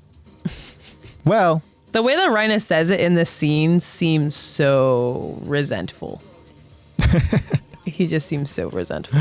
yeah. So he essentially aggressively responds to Bertold, talking about how Bertold mastered the colossal Titan on his first try. Now, Rhina's probably like, bro, I have no idea. I want to say this. Not to say that any Titan is going to be more difficult to go ahead and try to figure out the first time, but if there is one to go ahead and figure out the first time, I think it would just be a nuke. I mean, you just transform and you just like become this. Yeah, nuke. you transform and you are the nuke. Yeah. I don't think you have And to you're go ahead and huge. you don't have to do anything specific. There's to not go any real abilities. Maybe he's talking about more like the steam rush and the all Maybe, that. yeah, maybe. But He's like, okay, first try, you mastered it. Okay. yeah. It's like, you literally just transformed. You I know. It's like, you mastered it. Like, he literally just know, he transformed. transformed. And it just became a nuke. His ability is big. Yeah, exactly. That's it. His ability is big boy. But yeah, he has this resentment towards Birdie, like you said. It might have been something that was kind of just like, it's probably just like a dang, why couldn't it's probably, you know what? I'm about to psychoanalyze Rhina so hard right now. It's probably because throughout training, he's seen and compared himself to his comrades and is like knowing in the back of his head that he's the runt, but he's like, I'm still working hard. I still love Marley. I'm still blah, blah, blah, blah. And seeing like, dang, Annie's so quick. I wish I was that fast. Or dang, this person, Marcel's such a leader, so smart. I wish I had that. Bertold, he was able to master the Titan first try. Wish I had that. Because it's clear that Rhina didn't have that. And neither did Annie, but it's clear that Rhina didn't get to experience that. And it seems like it's a resentment of like not blaming Bertold, but just he needed something to yell at Bertold. But Yeah. Bertold was like, stop. It's like, do you think that he could really like that they could really be that fast at that? Obviously, Rhina's spiraling. He's gonna Yeah. be like, well, I don't know. You tell me, dude. he's projecting for sure. yeah, he's projecting as hard as he can. Yeah. This whole scene, this whole episode part that we're covering is pretty much the Rhina trigger. Like, it's pretty much what it is. This is what has triggered him to become the man that we know, love, and hate, and that he also loves and hates because he can't decide today. Yeah. So it talks about Bertold mastering it in the first try. And then Bye-bye. he just continues with his now plan and goal as this self-proclaimed leader that we can't go back to the docks, right? It's not a good Nile. idea. Yeah, Not Nile Dock. Can't go back over to the dock. The one's in Marley. And he said we need the founding titan because we can't go home without it, Yeah. right? I think that might be also part of the reason why when they saw the beast titan, eventually they were like, oh shit. Yeah, that they were like, oh, They're like, we took too long. We took too long. We took too long. He's No, here. no. But He's bigger than I remember. he knows. He knows. I know. They're like, where's Marcel? Yeah. So, Annie now is observing this different Rhina, right? So he tells him that, like, look, if you'd been even a fraction of this composed, then that Titan wouldn't have, eaten Marcel. Yeah. He goes, and you think the two of us will be blamed for running after you? At this point, Annie's almost like she's already, I guess, triggered, kind of. She's already kind of given up. Yeah, she's already like, bro. She's moved on from this. We talked about it. Like, she has her own goals agenda. and ambition and agenda, really, is to just really do what she needs to do just to get back home. Yeah. Right? And so at this point, she's fed up with this Rhina facade. So she goes out there and she kicks him in the face, drops him down, right? Yeah, starts beating him up, starts doing what she... That's how all lessons were taught to her, and that's the only way she knows how to talk and teach. So Exactly. Got to go out there and really drill the message across over to this person, and then, just that by... same thing's probably been happening to her with her father. Yeah. Which is why her father was so proud the moment she actually fought back. Yeah. It was like, oh, you understand now. Exactly. So she continues to go out there and essentially repeatedly kick and stomp Rhina, and she wants Rhina to go ahead and own it, right? Come clean to Commander Magath, right? Yeah. It's Rhina's fault, right, that this happened, and this is where she gets real. She says that we're not heroes. She calls Rhina a dumbass. Mm-hmm. She said the Marleyan see us as weapons. He goes, they lied. Do you understand that? Marleyan or Eldian, everybody's just in it for themselves.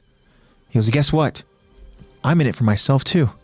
Mm-hmm. He goes, I just want to go home, right? I need to get home. And if you feel so guilty about Marcel, then why don't you go ahead and just die? Yeah. And I don't know which one of those was just the trigger. I don't know if it was all, but at that point, Rhino just freaking rose from the grave. Yeah. He's just like, all right, you know He what? literally Fuck looked this. like a zombie. Yeah. And he had that split moment of weakness. She did not think Rhino was going to do this. She thought The Rhina she knows is very weak and Yeah, exactly. would go ahead and probably just shy away from fetal position and maybe start crying, which is like, we saw him do that before with Porco. Yeah. And then, even Zeke was like, hey, when you're done crying, go ahead and join us because I'm tired of getting, Yeah, I'm tired of waiting on you, dude. But even Zeke was even saying that, like, he gets punished for Rhina's lack of, I guess, lack of training. Mm-hmm. It was like, look, dude, like, I'm going to go ahead and get a beating. Like, Yeah, because you're not following directions. Could you please? Can you wipe the tears? Can you just hurry up? I know. Get it together, bro. I got a quota. But then at this point here, Rhina has a hold of Annie's neck, essentially in a chokehold. It's got it like that, right? Beginning to go ahead and squeeze. Annie's trying to go ahead and fight off. Next time, Rhina. Trying to go ahead and fight off Rhina. And Rhina, again, that switch was made. And This is the Rhina we know. Rhina says that Rhina is dead. Because if we need a leader, if we need a Marcel, I'll be that. Yeah. He's like, I'm Marcel. Yeah. I am Marcel now. And then Just a little glimpse into his bipolarity. Yeah, exactly. That we see down the line. And we will see more. Rhina, as he continues to go ahead and choke out Annie, he's finally just kind of like the last thing Annie really says before she just, drifts off and passes out is says, if we want to make it back, this is our only hope. Once our mission is done, then we can go home. Interesting. Wow. So it seems like has how these three have gotten so close that they're just like, let's just get this done. Like, let's just get this done so that we can all go back home to our own agendas. Yeah. Okay. Like, I'm not your friend. I'm your ally. And I'll do what I got to do to get this mission done. But at the end of the day, I'm looking out for me. Okay, I want to ask you, and this is something we might actually get information on as we continue to go ahead and really focus and watch the details in these episodes. But Annie, she essentially travels and joins. She gets inside the walls alone, right? She doesn't go with the two of them. Because remember, the two of them talk about how they had their own home out over in the mountains. Well, that was a lie. No, I understand it was a lie. It seems. But the story for everybody was that Rhina and Bertold, they're the ones that showed up together. Yeah. There wasn't really. They were in a. Oh yeah, true. There wasn't this idea that Rhina and Bertold and Annie are all from the same place. Not to my knowledge and understanding. Which makes sense to me, because if you just got choked out by somebody. Yeah, I would be separated. I would be like. I'd be a little separated too. Get the hell away from me. Yeah. You know what? You want to go ahead and you want this mission to get done? All right, I'll tell you what. Why don't you two go ahead and get this mission done? I'm going to go ahead and do my own thing. Yeah. And I got my own agenda. I got my own things to take care of. Yeah. I'll do that. Yeah, because I think the next scene that we see after this, I mean, not the next scene, but the rest of this episode is basically the seeing young Bertold make that hole in the wall and everything, and that's how they got in. But yeah, the story that's another part of evidence to, I guess, this theory is that, like, as they go ahead and they make that breach, we don't ever see a female Titan. Yeah, it's just the colossal. I'm like, where is? And it's just the armored. Where is Annie at during this? I think that Annie at this point is probably just like, you know what, I don't want to go ahead and deal with these two anymore. Yeah, she's like, you guys go do that. And I still have this strange kind of weird, I don't know if it's a Mandela effect. I don't know if it's just a weird memory, this and that. I don't know if it's something that I saw just online or whatever. But I could have sworn that Annie she traveled underground to those, where all the was it an OVA? Refugees go to. Maybe it's something that we're going to see down the line. I don't remember. But I could have sworn I'm not known for my memory. I could have sworn there's a moment where she is in a hood and she is underground. But I don't know. That's why I was wondering too. I was like, at some point it seems like Annie kind of drifts away from Rhina and Bertold, and I don't know. She probably was like, you know what, guys, I'll see you guys in the walls. Yeah, she's like, whatever, guys. But interesting.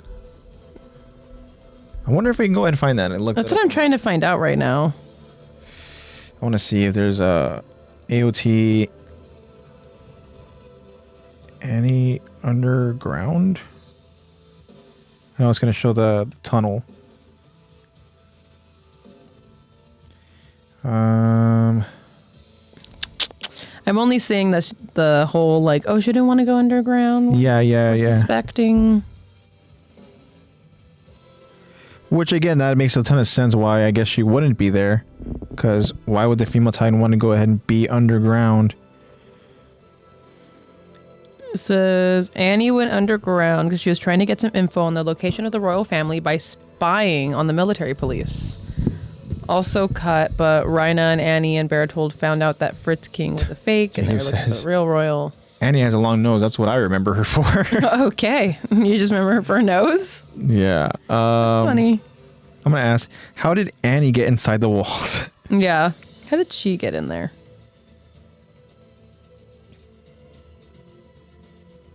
Let's see what we can find here. Just doing a little investigation.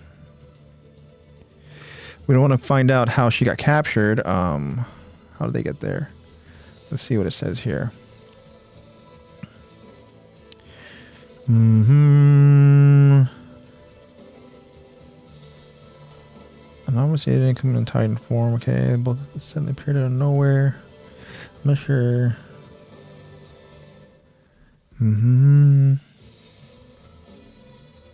Yeah, these are all just responses to the question, and all responses are theories. So don't want to go ahead and give any.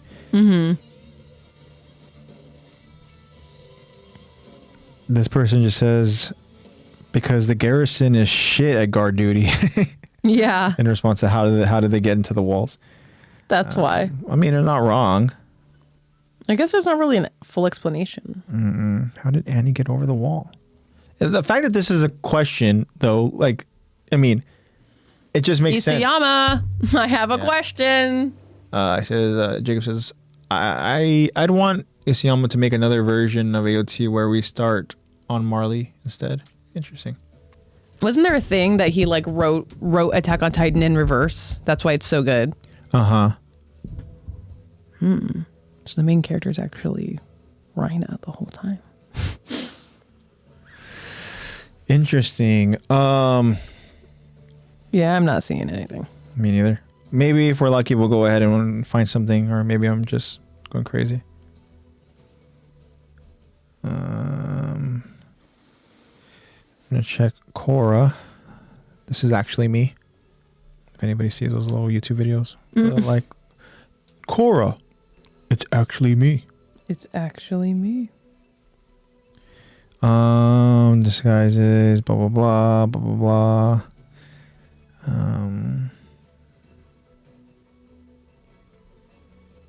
I don't understand this. It says Bertold kicked the gate down. Really? Yeah, no, duh. I want to see how Annie got in there.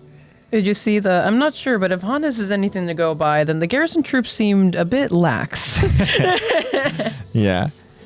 It says they get out of their Titan forms and they pose as victims. And then they get into the same refugee camps.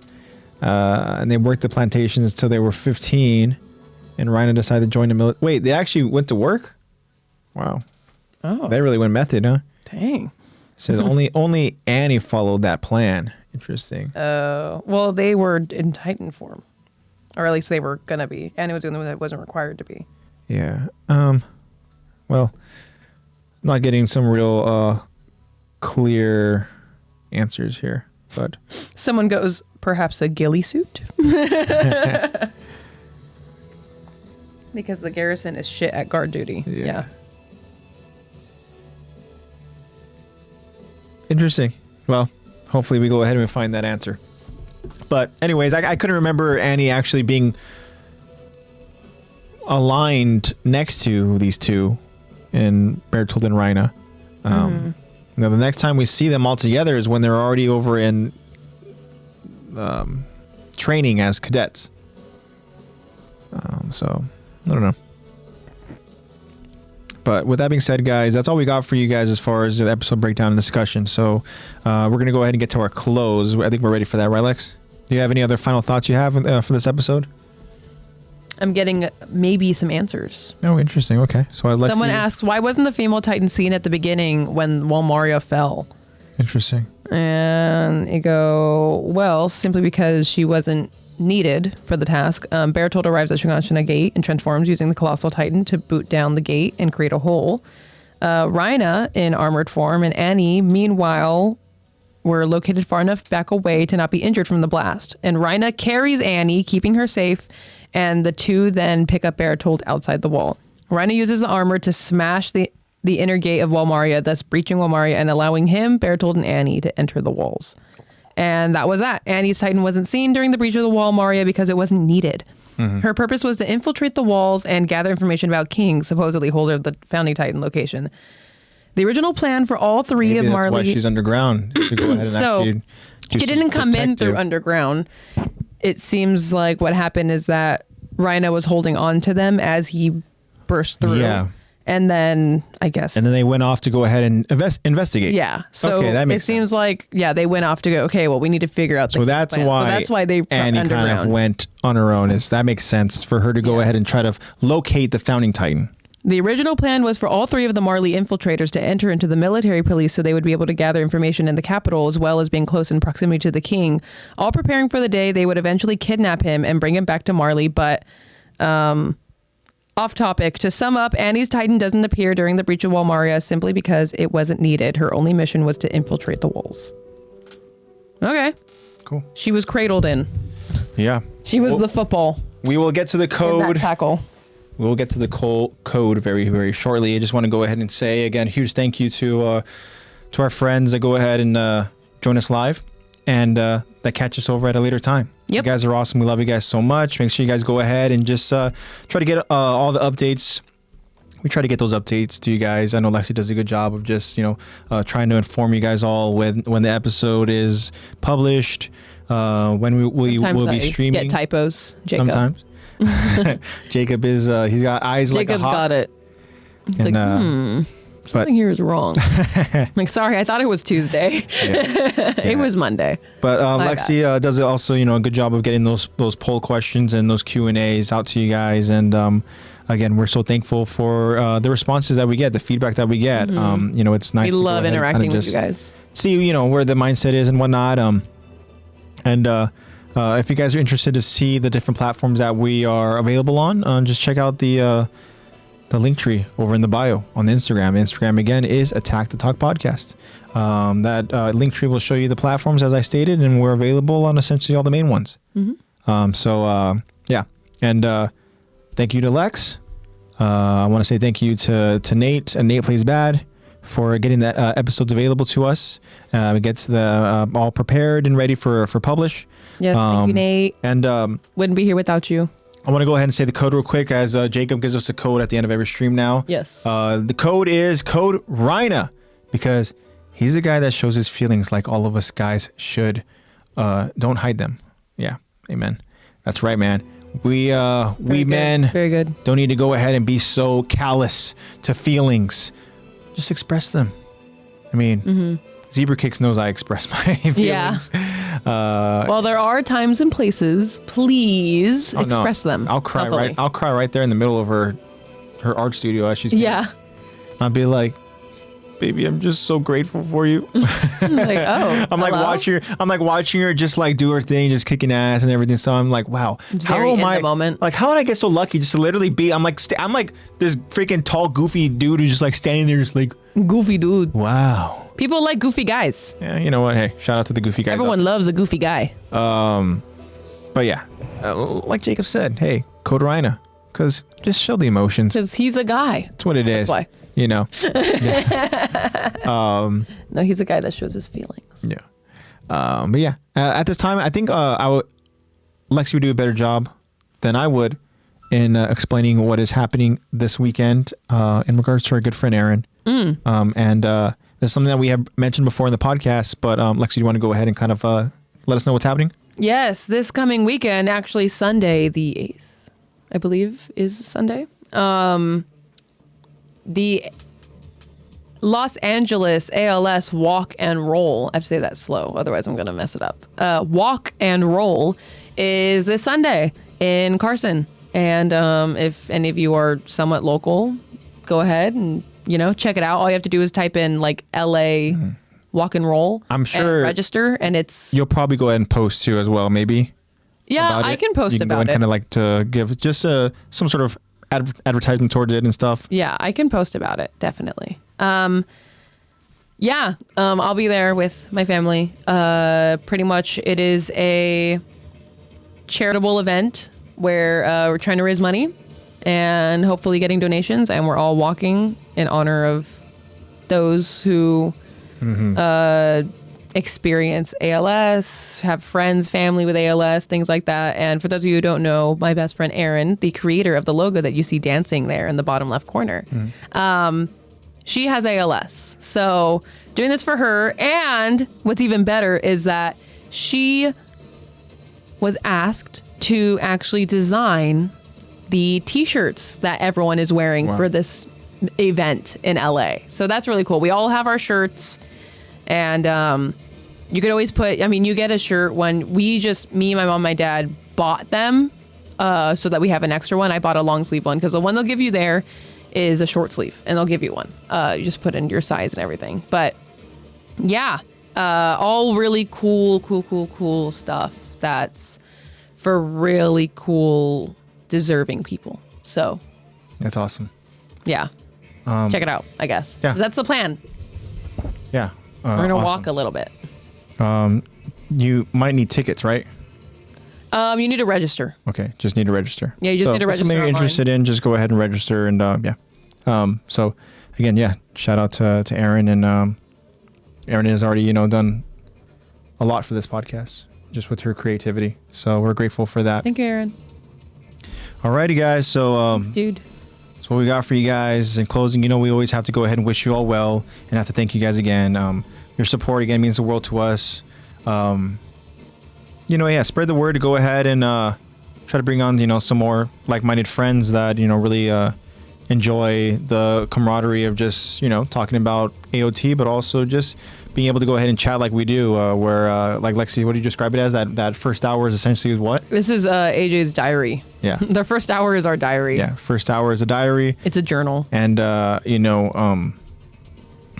Thanks to those who listen. Yeah. Well, I appreciate you guys listening, no doubt. But yeah, I love you guys. Look out for those future Q&As and those future poll questions. The feedback is appreciated. Mm-hmm. And shout out to the loyal listeners. Shout out to the OG. Shout out to the Tactic Talk Levi squad. I love that you love it here, Jacob.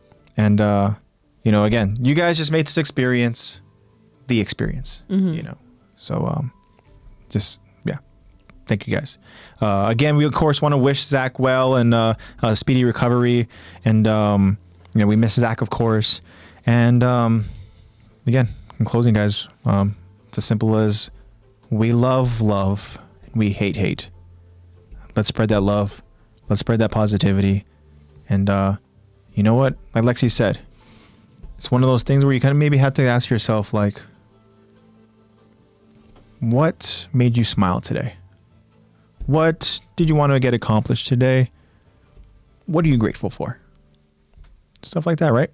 Yeah. And there's a lot to be grateful for, which is what we learned too. So many amazing things that you guys are all grateful for. And they're all very important things. And let's not forget about those things that we have. Mm. All right?